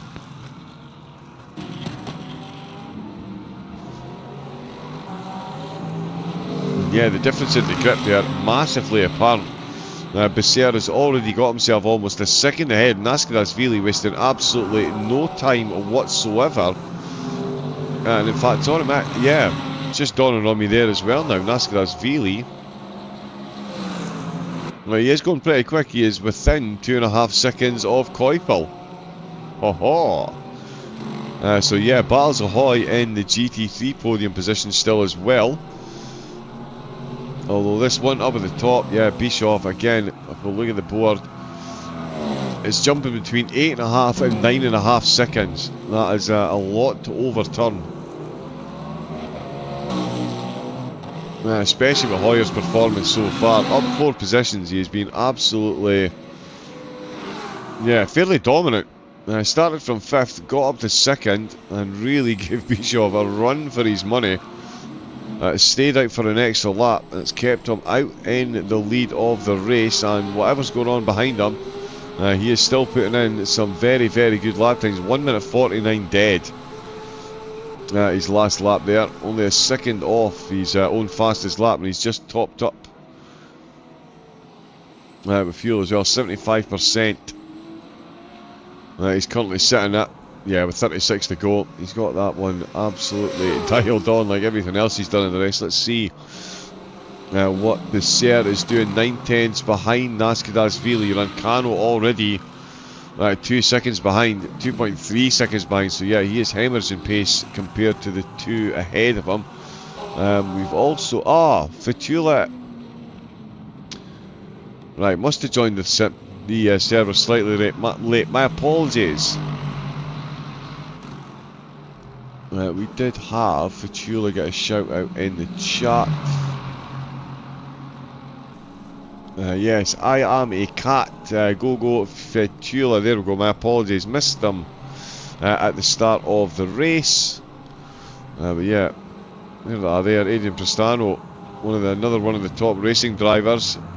Top racing team under serious pressure here. Gulen really looking for a move as we get into the closing third of the race there. Absolutely. He's absolutely on point at the minute. Only 0.3 of a second separating these two. And I think Pastrana could have met his match here. The Aston Martin. Well, Aston v Lexus in a straight line. Two cars that can absolutely get a move on and really are using all the curves trying to find their way past. Nothing doing at the moment though. So we will keep an eye on that. Just checking on Nicholas Hoban. Now 12 seconds ahead of the rest of the GT3 field. Just absolutely locked in. It's Koifel in second. Nascadasvili back up to 3rd place, but he does have Marin Besser very much for company in his Lexus at the moment, and they are leaving David Rancano absolutely standing still. He's already 4 seconds behind, so that gamble on the tyres not working out for him, it looks like. And yeah, I don't think it's going to get any better for him. Wendell 10.5 behind. If I was a betting man, I would maybe chuck a couple of cheeky quid, my apologies, on Wendell getting himself a position here. Francano's tyres are already completely off a cliff, and he's still got 34 minutes left to go.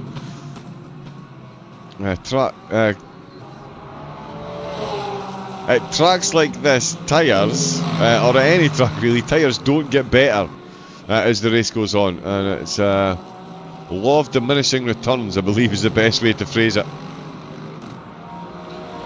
around someplace like this. So yeah, his tyres are just going to get worse and worse, and that could bring Vendel back to where he started the race in 5th position.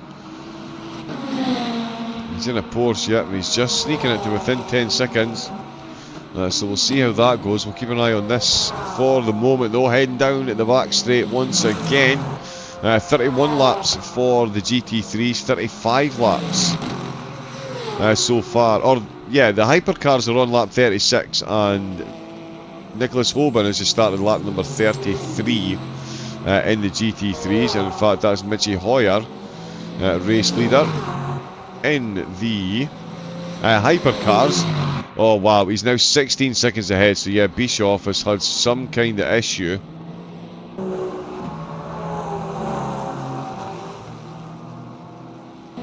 Oh, 150.10, yeah. Such a shame to see.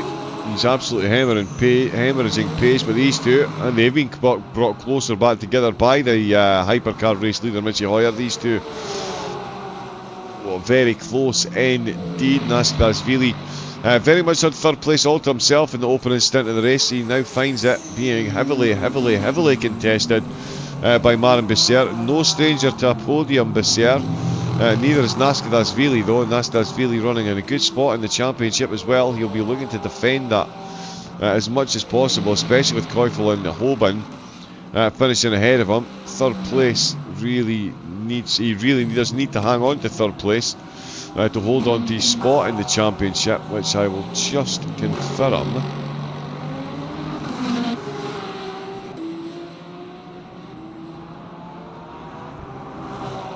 Yeah, he needs to finish ahead of Rancano, Koifel and Hoban. So he's got Koifel ahead of him.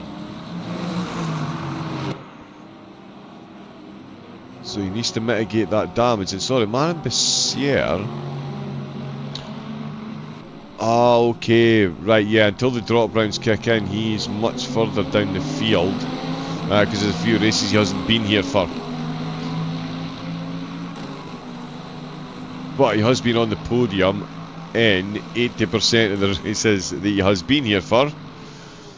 So yeah, that's why his name is ringing so many bells. So yeah, he's certainly going to be one. Again, when the drop rounds are calculated, he is going to be right in the hunt. 3 points paying opportunities left, of course, this evening.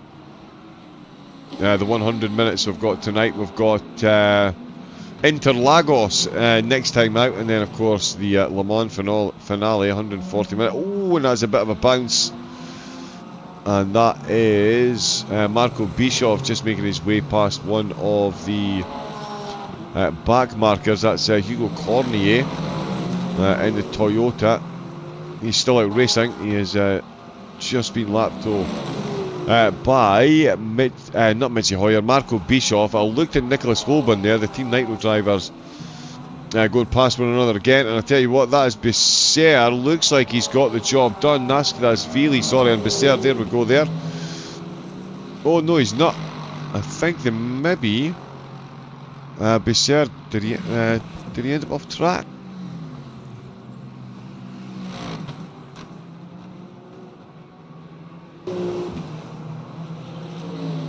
Yeah, something's happened there. It's not registered. Something I didn't notice as well, though. Besser has set the fastest lap in the GT3s. He's got it down to 2:01.599.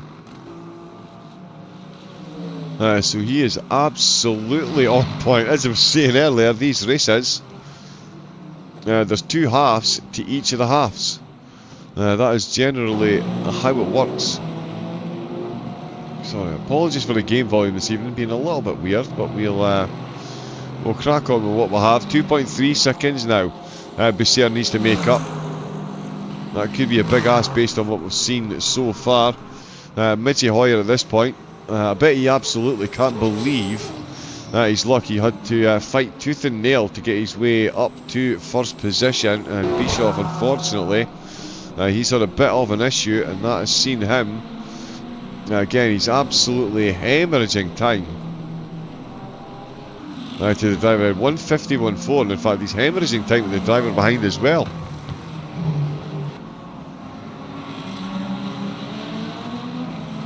Mikey Petouche could find himself. Yeah, wow, he was 1.2 seconds quicker.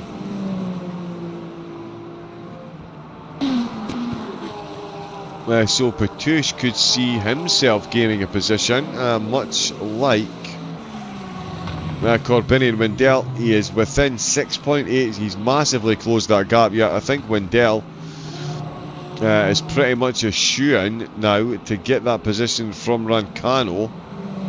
With a couple of laps to spare, 28 minutes left to go. Rancano is hanging on for absolute dear life on those older tyres. But yeah, that is a strategy call that has gone slightly awry. And yep, that's going to cost him another position, I think, before the end. And I think as well, Marco Bischoff, there's a good chance he's going to lose another one too. Petrucci absolutely dialed in. I tell you what, he's not far behind either. Well, 10 seconds.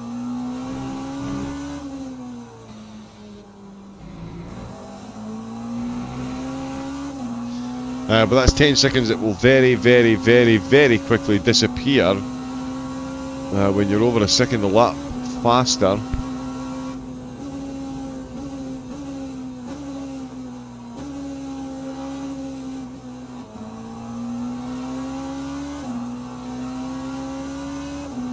So yeah, if he stays absolutely dialed in, let's see what these lap times are like. 51.1 and 49.2. So almost 2 seconds on that lap for Petrucci. So whatever problem Marco Bischoff's got, it's safe to say it's getting worse. And Petrucci, he's got his tyres right in the window now. We're halfway through this stint. We're over 3/4 of the way through the race. Only 25 left to go. And Bischoff's podium charge could result in a third place rather than second. I mean, he was battling for first for so long, and now it looks like he's going to have a battle. I'd love to have one of those predictors at the bottom of the screen that you see on the Formula 1, lets you know how close or when they predict, sorry, the drivers are going to be within the battling distance. It's going to be close. Mitchy Hoyer, no one getting close to him. Absolutely no one. Another driver absolutely locked in. 148.5 on his previous lap there. So comfortably the fastest driver out in the hypercars. Let's see what he does on this. 48.9, so within a couple of tenths. So yeah, absolutely fully locked in up at the front. Again, I would love to see a heart rate monitor on a lot of these drivers and just track it throughout the race and see what they're like during battle, see what they're like during these stints. I mean, I wonder what are drivers like this thinking when you're going for the overcut. The driver with the battle that you're battling with comes in, and you roll the dice and stay out for another lap. And that lap has to be absolutely on the money. Got to be a full quality lap borderline. But certainly Hoyer looking good up at the front. Bischoff and Petrucci. We certainly see these two are the ones looking good for the 2 podium spots. After Hoyer, who is going to get which one though? That is a question as yet to be determined. Nicholas Holman, he will be determined to bring home another race win here and strengthen his grip on the championship going into the final 2 rounds. He is still flying up at the front. He has got a 10-second gap over Koifel. He can afford to take it easy a bit. No, well, yeah, no, let's not get ahead of ourselves here. This is why he drives and I commentate. Little slips in concentration like that, yeah, you don't do that. You keep it absolutely dialed in. 3.5 seconds back is Naskadatsvili in third place. Busser now 1.2 seconds behind. So after setting that fastest lap of the race, not able to back that up after the overtake attempt. Although he is now back to within 1.2. Rancano now 10 seconds down on these two, and Wendell is within 3.3 seconds. And yeah, Rancano lapping in the 2:04s, the same as Coinsel. Wendell in the 2:02, so he is 2 seconds a lap quicker. So 2 laps from now, these two are within one another's pockets, if not Wendell. Half a second or so ahead. He just needs to keep this pace up. Whoa, and as I say that, he has a bit of a wiggle on the exit, but does manage to survive. Hoyer, again, just absolutely flawless out the front just now. Bischoff, 32 seconds down. Petrucci, he's only 5.5 seconds back now.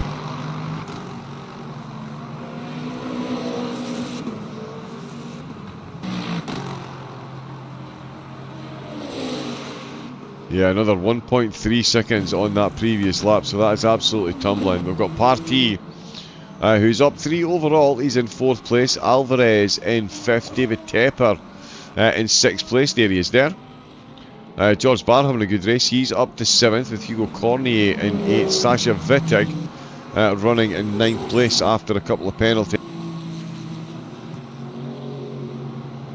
And he's running very slowly as well. He's pulling over into the pits. He's almost, yeah, he's coming to a stop in the pits.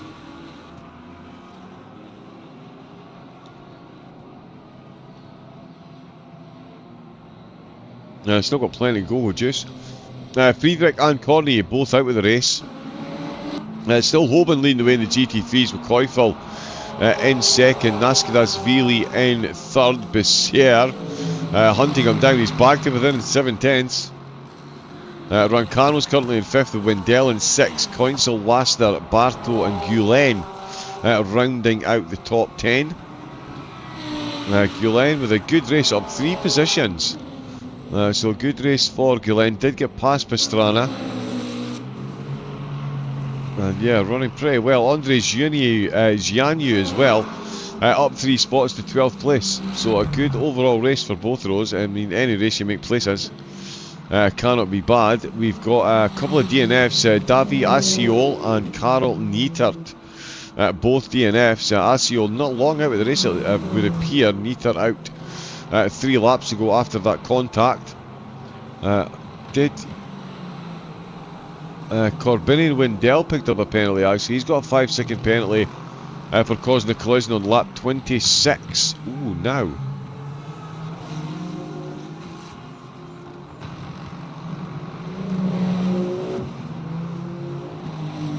Was that before or after his pit stop?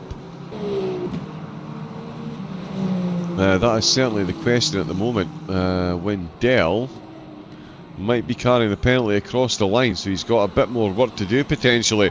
Besser, he has given Nascadashvili a bit more work to do. He is holding that 6/10 of a second. We've got 20 minutes left, so Besser certainly determined to get himself another podium.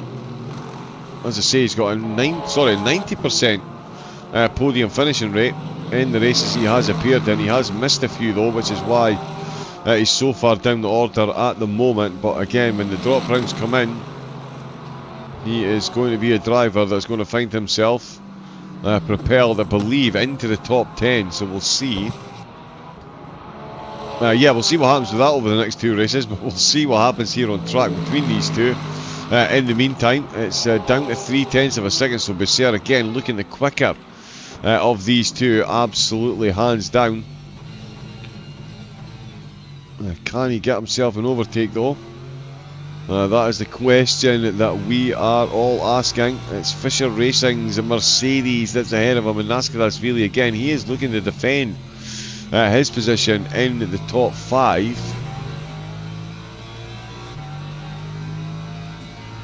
Because yeah, he is 4th place and he is ahead of David Rancano by 2 spots, so he needs to maintain that gap, because at the moment he is only 8 points behind David Rancano in the standings. So yeah, Rancano really needs to hold on to at least 5th here, but I don't think he is, because Corbinian Wendell, I did mention that he was going to get very close, and he really has. So Rancano's rolled the dice, and it's going to cost him. This is surely going to put Nascadashvili up to 3rd place in the championship, and in fact I think it would give Nascadashvili a bit of breathing space. He could theoretically then finish behind Besser. Oh, and was that bounced on the wall from Wendell there?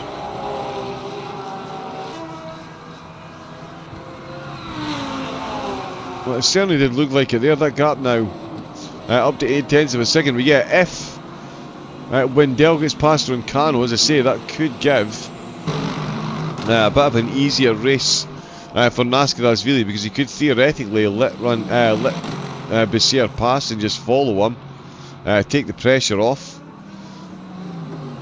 and still manage to take 3rd in the championship. It's certainly worth bringing home a guaranteed 4th.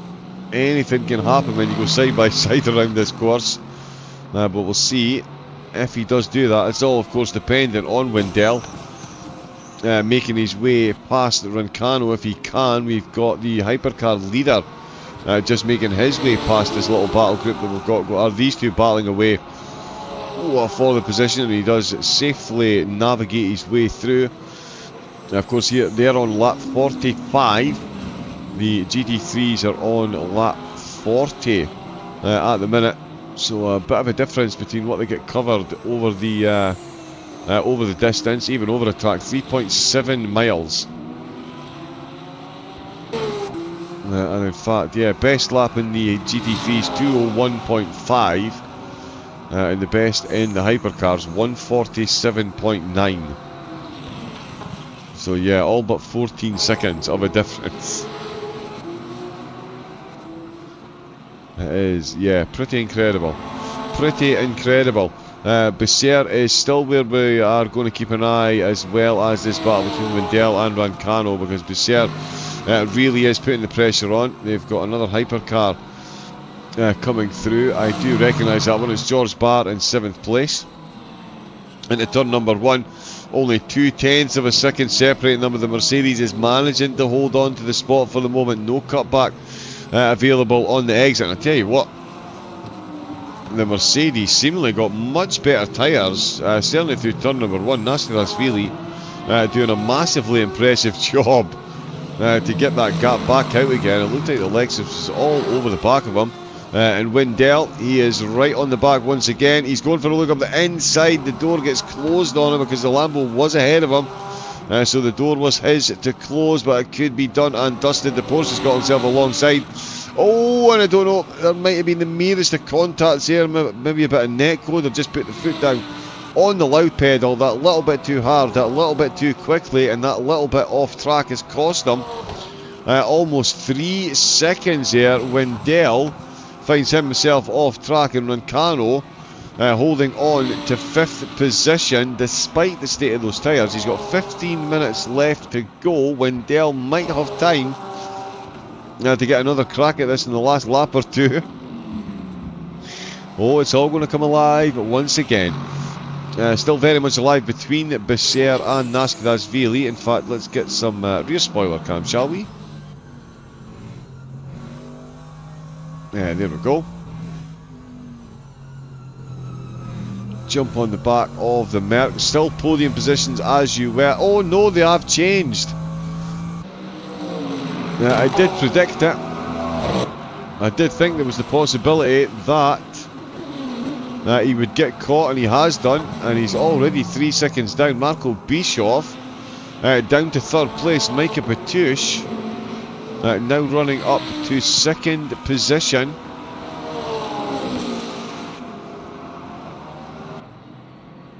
And yeah, I'm sure he wasn't expecting that before or even just after the pit stops, but he is now up onto the podium. So Bischoff,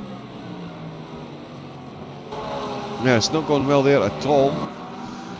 Back to the battle with Becerre and Nascadashvili. Will we see more podium positions change in the closing 14 minutes? Becerre will certainly be hoping so. And Sasha Waster, actually, he's flown under the radar, but he's actually made up a position since coming out of the pits. He's got the move done on Louis Bartow, and he's now got Clemens Kreutzl just ahead of him.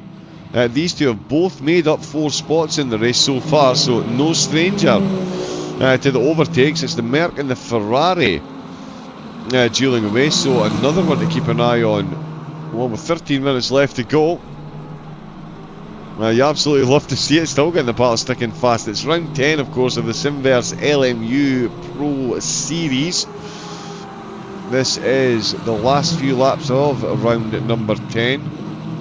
We've got Interlagos and Le Mans still to come, and some position changes as well in this race still to come, if previous races are anything to go by. Becerre still giving Nascadashvili all he can handle at the minute, and Wassner is really looking quick behind Kreutzl, and in fact he's looking quick side by side, and he's got the car in front well rotated on the curbs here. Gets the move done very nicely indeed.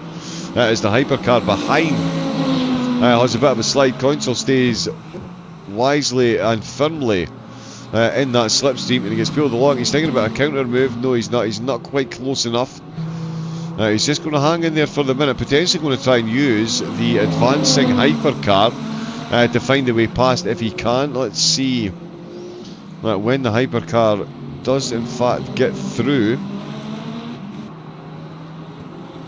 Yeah, there we go, all the acceleration in the world.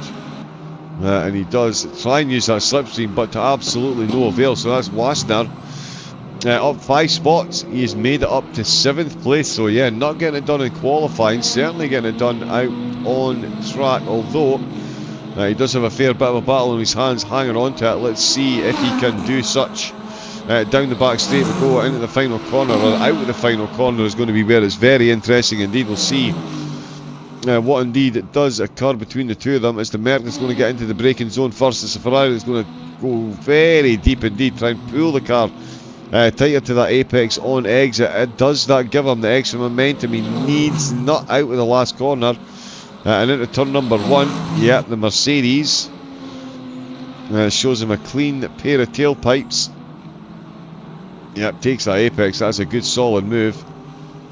Completed by Wasner. We've got a hypercar coming into the pits. It's Eduardo Alvarez.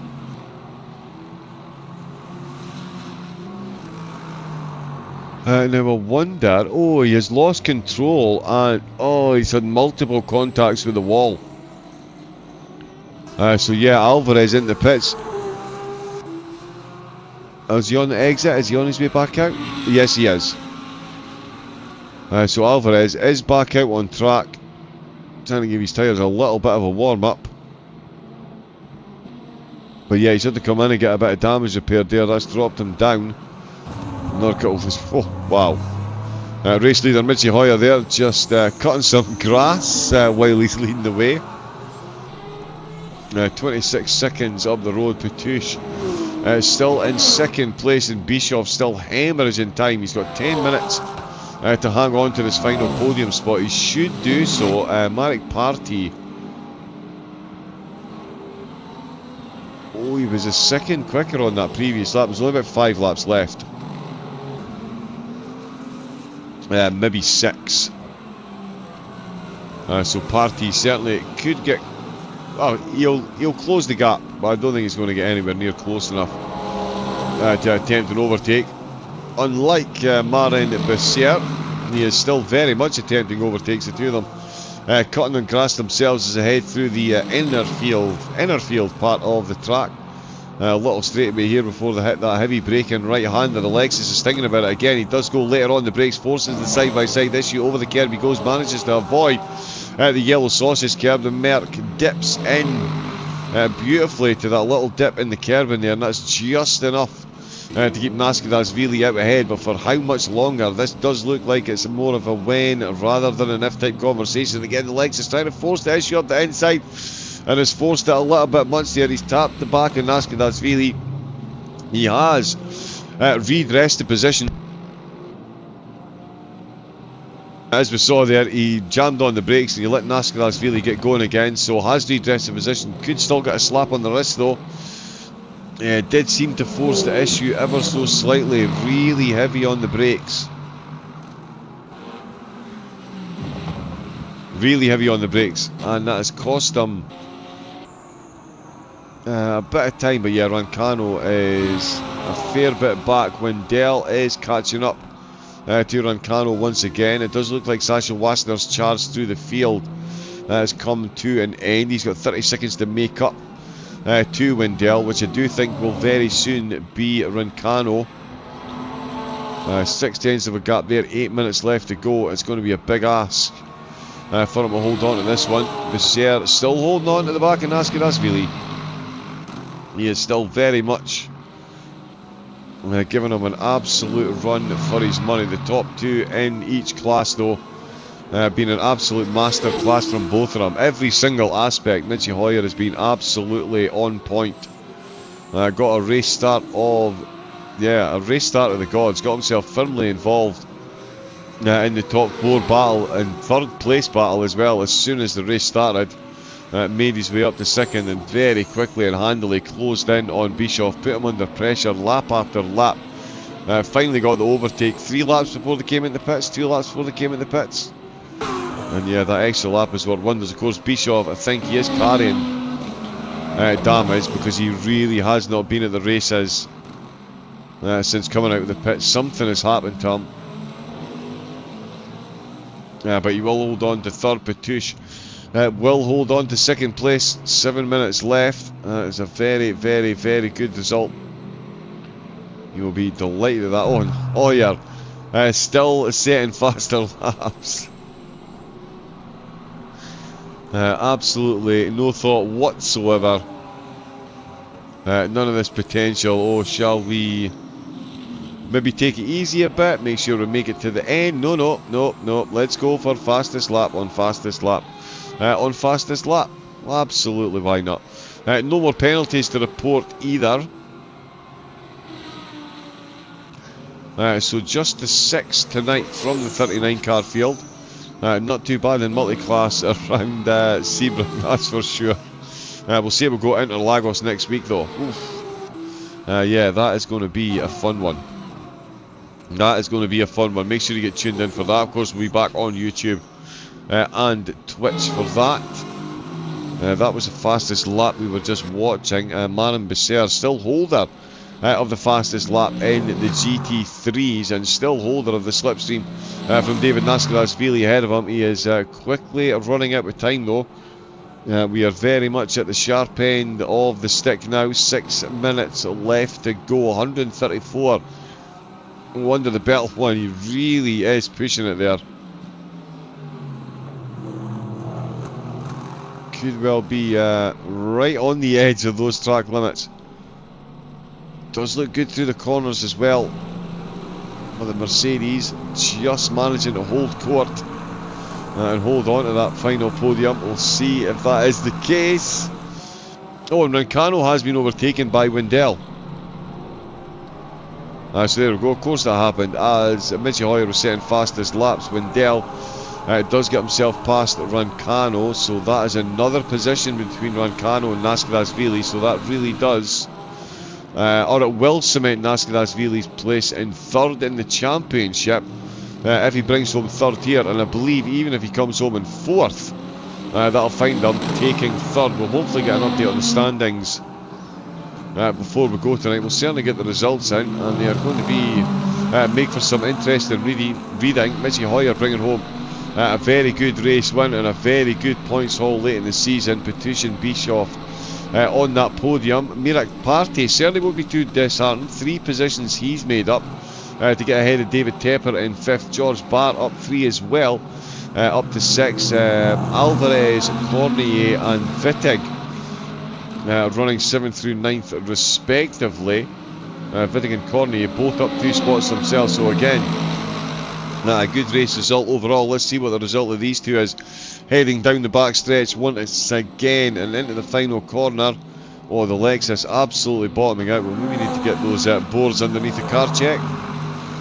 Double DSQ McLaren certainly ring a bell, but yeah, all the sparks coming up as the Lexus really does dip the nose in as he breaks into that final corner. Can't do much for the steering.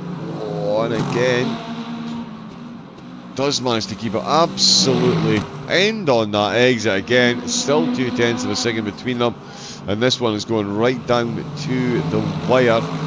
4 minutes left of the race. Michi Hoyer is just about to start another lap, so it's going to be this and then one more. So that's 52 complete. So yeah, 54 laps it looks like it's going to be for the hypercars. And yeah, this and then one more lap. Yeah, so you'll finish this lap in fact with it. Ooh, now, yeah.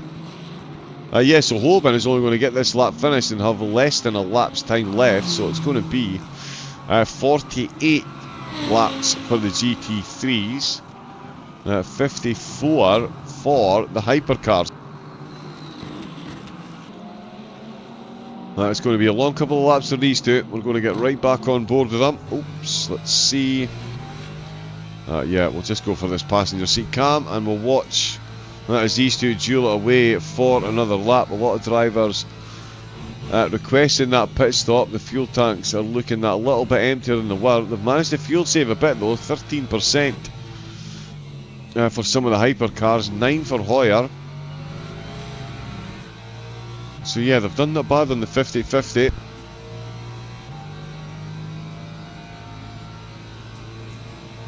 So they will be fine now. Obviously they're going to be fine to run to the end. But all the drivers will be requesting a pit stop just to make sure their back is covered. Oh, and I tell you what, that is a bit of a bounce. A bounce too many potentially through the final corner. Nascadashvili really coming under pressure across the start-finish line once again. He's certainly had plenty of recce missions behind Nascadashvili to see if he can find the chink in the armour, see if he can find a way past. He's not managed to do so so far. The two of them did make a bit of contact, so he will be... Oh, and he's looked for the move again. The door was opened up, but not quite close enough to walk on through it. And we've got one of the hypercars now catching up, and is that the Aston Martin of David Tepper? Yes, it is indeed.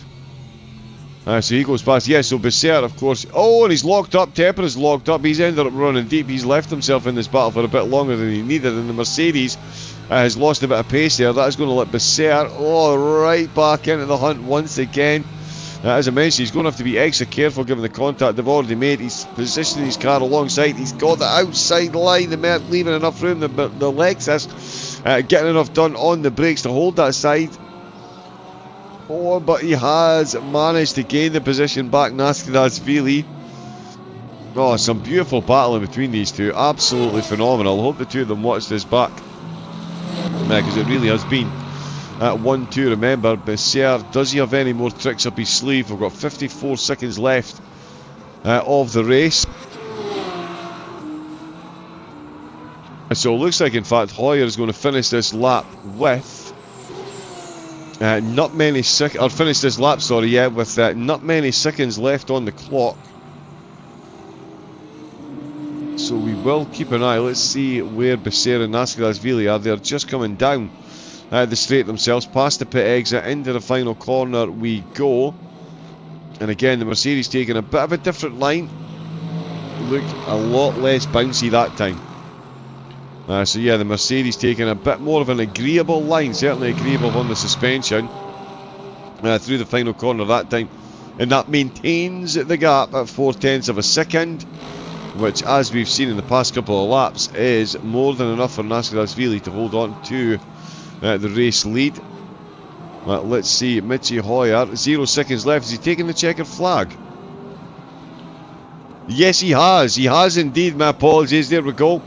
So yeah, Mitchie Hoyer, it was 54 laps, and Hoyer has taken the checkered flag. What a drive for him. Mikey Batouche is going to take the checkered flag for second place in the hypercars. Great drive from him. Marco Bischoff is going to see the checkered flag on the podium. It's going to be third place though.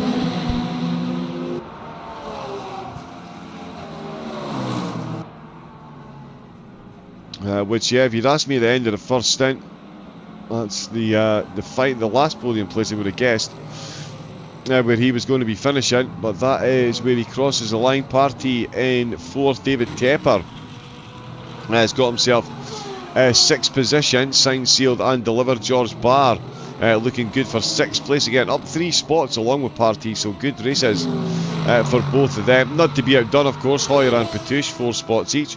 Nicholas Holben, he is going to bring home the race win. He is on the back straight. Becerra and Nascadashvili still within one another's pockets. Koifel on the back straight as well. Let's see Nicholas Holben in the Team Nitro Lamborghini rounds the last corner as David Tepper comes tearing along beside him.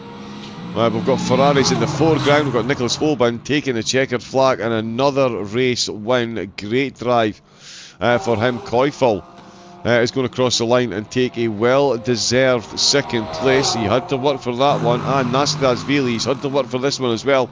This is going to strengthen his grip. It's going to move him into third place in the championship as he holds on to third place in the race. Marin Becerra throwing up a couple of J-turns on the start-finish day. Absolutely smooth as you like. Rancano in fifth, and Wendell in 6th position. Also, Rancano ended up back ahead of Corbini and Wendell.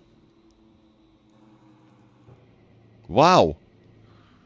So there we go. Yep, let's get ourselves back to the studio and we'll get a quick look at the results.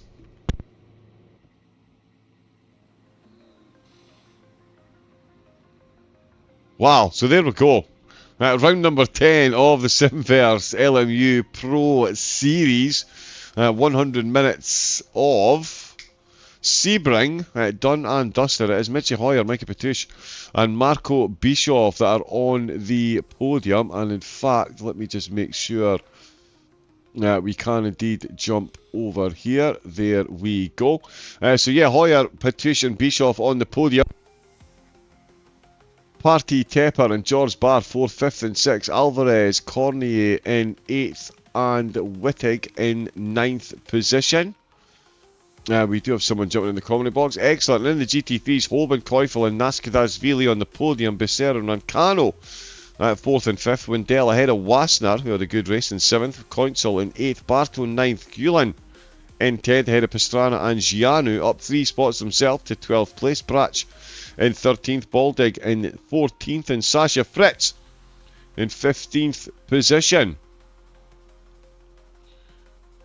There we go. Joining us now, though, in the commentary box, the driver who has had quite possibly the drive of the day, made up 4 positions to take the lead of the race, had a gargantuan battle leading up to the pit stops, and then ran away with it at the end. Mitch, safe to say it was an eventful race for multiple reasons throughout that. How did you enjoy that? How did you enjoy that?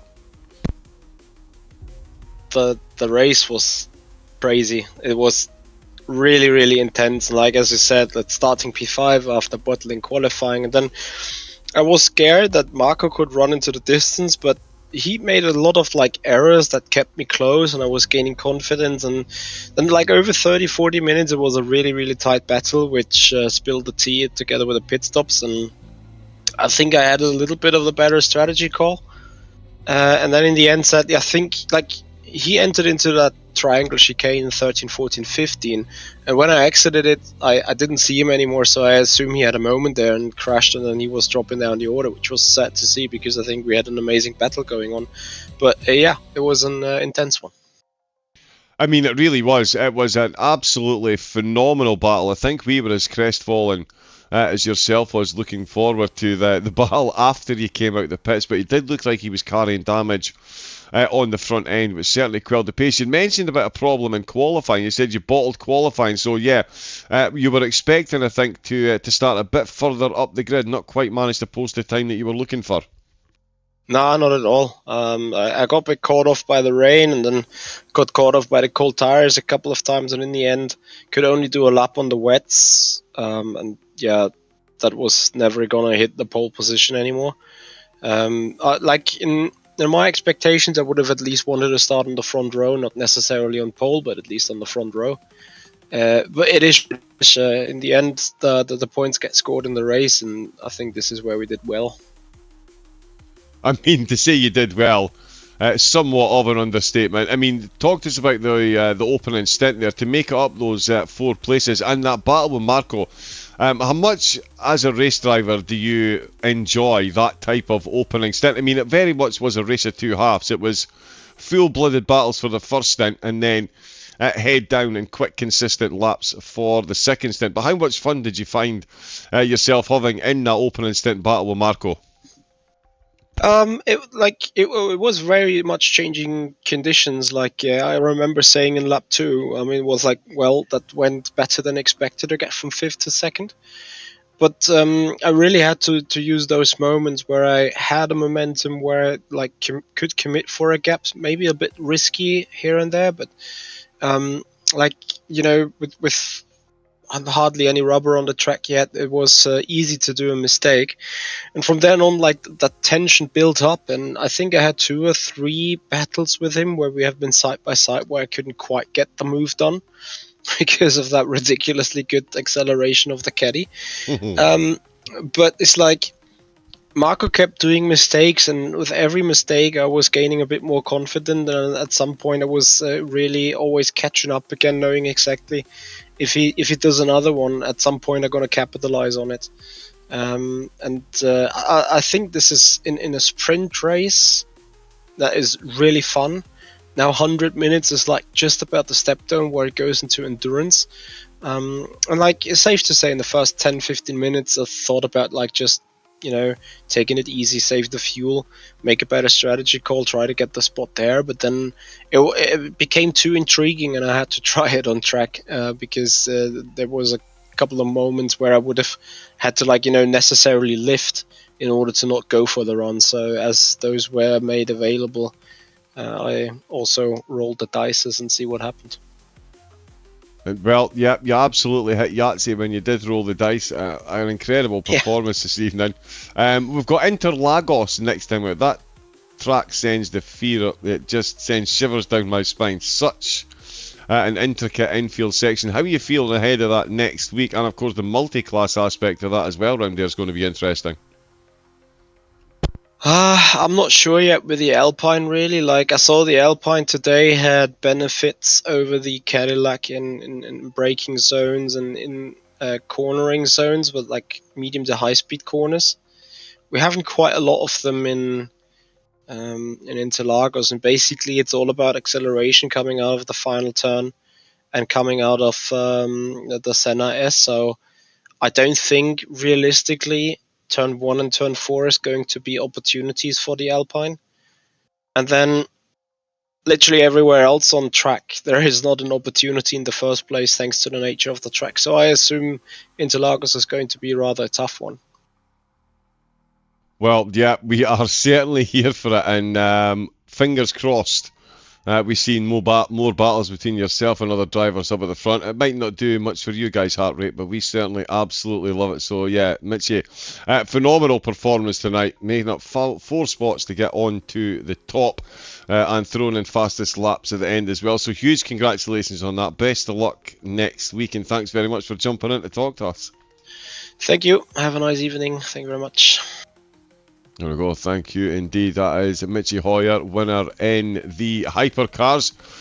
Joining us now though, one of Team Nitro's main protagonists, and yet another race win safely tucked under his GT3 belt. It is my absolute pleasure to once again be talking to one Nicholas Hoban. Nicholas, that was an interesting start to the race, but you seem to have everything fairly well wrapped up. A solid pole position effort in mixable quali conditions, but you still managed to bring home a very good race win. How was that one for you tonight? Yeah, hello again, first of all. Yeah, the quali was interesting, was quite slippery. The first lap was the fastest, which was a bit surprising. Yeah, cold tires, slippery conditions, and kind of managed to get something okay-ish together. Yeah, the race itself was interesting, and I knew before that we have to save quite a lot to make it a one-stop race and not a two-stopper. And I was not sure about the tires. I expected way more degradation, and then I decided to only change 2 tires, and it seems like I was the only one of them, so I was a bit scared for a while, but in the end it worked out. Okay, so you went for the 2 tyre swap, right? Okay, lots of questions pop up from that one. In the opening stint, certainly in the opening couple of laps, you were more than kept company by Naskdasvili and Koifel, who've been strong this season. But then towards the end of the first stint, you did manage to stretch that out to about a 3-4 second gap. Did that opening stint go the way you thought it would? I mean, it was looking pretty closely matched, lap on lap between the Lambo, the Porsche, and the Mercedes up there in the top 3. Yeah, to be fair, it's just the typical way how it works. The Lambo in the beginning is not that strong because it has way more fuel than all the other cars, and so everyone can keep close even if the car is faster. Then at the end of the stint, the fuel balances out kinda, and then the Lambo is just the faster car. And then I can drive away. Yeah, and you were mentioning as well, you didn't think, now, Sebring, famously, the tyre degradation is certainly a factor around here, but you're saying the tyres didn't go off as quickly as you thought you would. Do you think that was setup related or temperature, or do you think you maybe just got lucky with the tyres tonight? I don't know, the degradation was not high, but the pace was high, so it was very confusing. So, yeah, I guess it was the same for everyone, since everyone changed 4 tires behind me and dropped in the end again. So, yeah, I don't know. It's probably just luck. I don't know. Well, they say that 90% of luck is skill, Nicholas, and certainly from my experience of watching you racing, I would say there's a lot of skill involved. And again, in that second half, we were talking to Michi there. He had a race of 2 halves as well, certainly a lot of battles in the opening half. And then just head down, get the laps, deal with the traffic in the second half. How was that race for you? Because it was very similar. And how was it locking into those 2 different mindsets with battling in the first stint and then just head down? I've got a bit of clear air. Let's just make sure we bring this home as quickly as possible. To be fair, it was the same mindset for the whole race. Since in the beginning, David tried to save fuel behind me and just stay with me, as it seems at least. And in the end, they're just managing all the way. Nice, yep. And we've got Interlagos next week, an entirely different proposition to Sebring this evening. How are you looking forward to that one? I have no clue how the car will be, but I like the track way more than Sebring, so we'll see. Well, it puts the absolute fear of God into me, but that's why I hide behind the microphone and don't take this steering wheel. So there we go. But Nicholas, congratulations on another race win here in the Simverse.com LMU Pro Series. Best of luck next week, and yeah, thank you for jumping in to have a chat again. You have a good evening. Bye-bye. Thank you very much. You too. There we go then, folks. That was, of course, Nicholas Holborn, winner once again in the GT3s. Of course, just before that, we did have Michi Hoyer winner in the hypercars. We've had the results up on screen. I'm just going to see if we have got... Yes, we do. Excellent, excellent, excellent. So we can have a look at the standings. As they are at the moment. And no, okay, so the hypercars haven't quite come through. The GT3 cars have, though. So let's grab them up. There we go. Yeah, so Nicholas Holborn still leading the way. Naskidas Vili up to 2nd place. Koifel in 3rd, and Coinsel in 4th. David Rancano. He finds himself in 5th position, ahead of Barto and Wendell. Melchart, Fritz and Brach now rounding out the top 10. But that is a very solid lead that Holborn has got up at the top there. Almost 300 points. But Naskidas Vili, he will not be too disappointed after bringing home 3rd tonight. That propels him to 2nd in the standings. And unfortunately, the hypercars haven't quite been updated. Oh, no, we'll give them another quick look.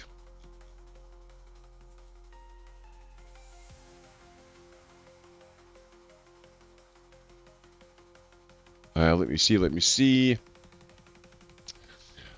Yeah, hypercars not quite updated as yet.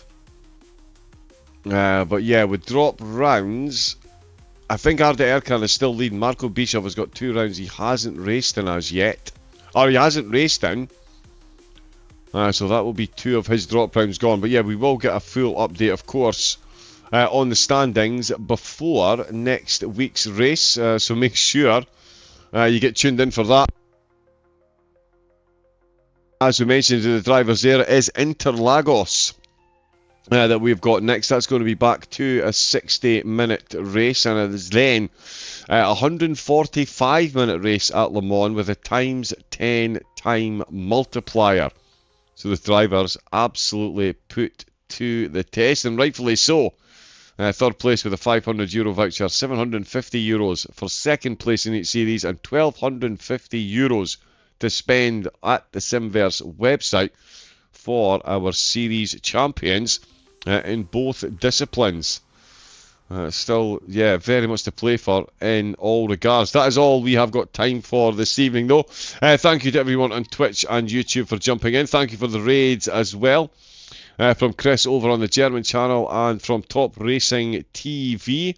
Of course, a couple of their competitors out on track tonight. And Rancano still in the top 10 of the standings. You'll love to see it. Thank you to everyone for the likes and subscribes and follows on Twitch and YouTube, helping the channels grow. We hope you enjoy the racing. We'll be back with ACC on Tuesday, of course, and with round number 11 next Thursday night here from LMU. Until then, stay safe, take it easy, and have a great rest of your night. Good night.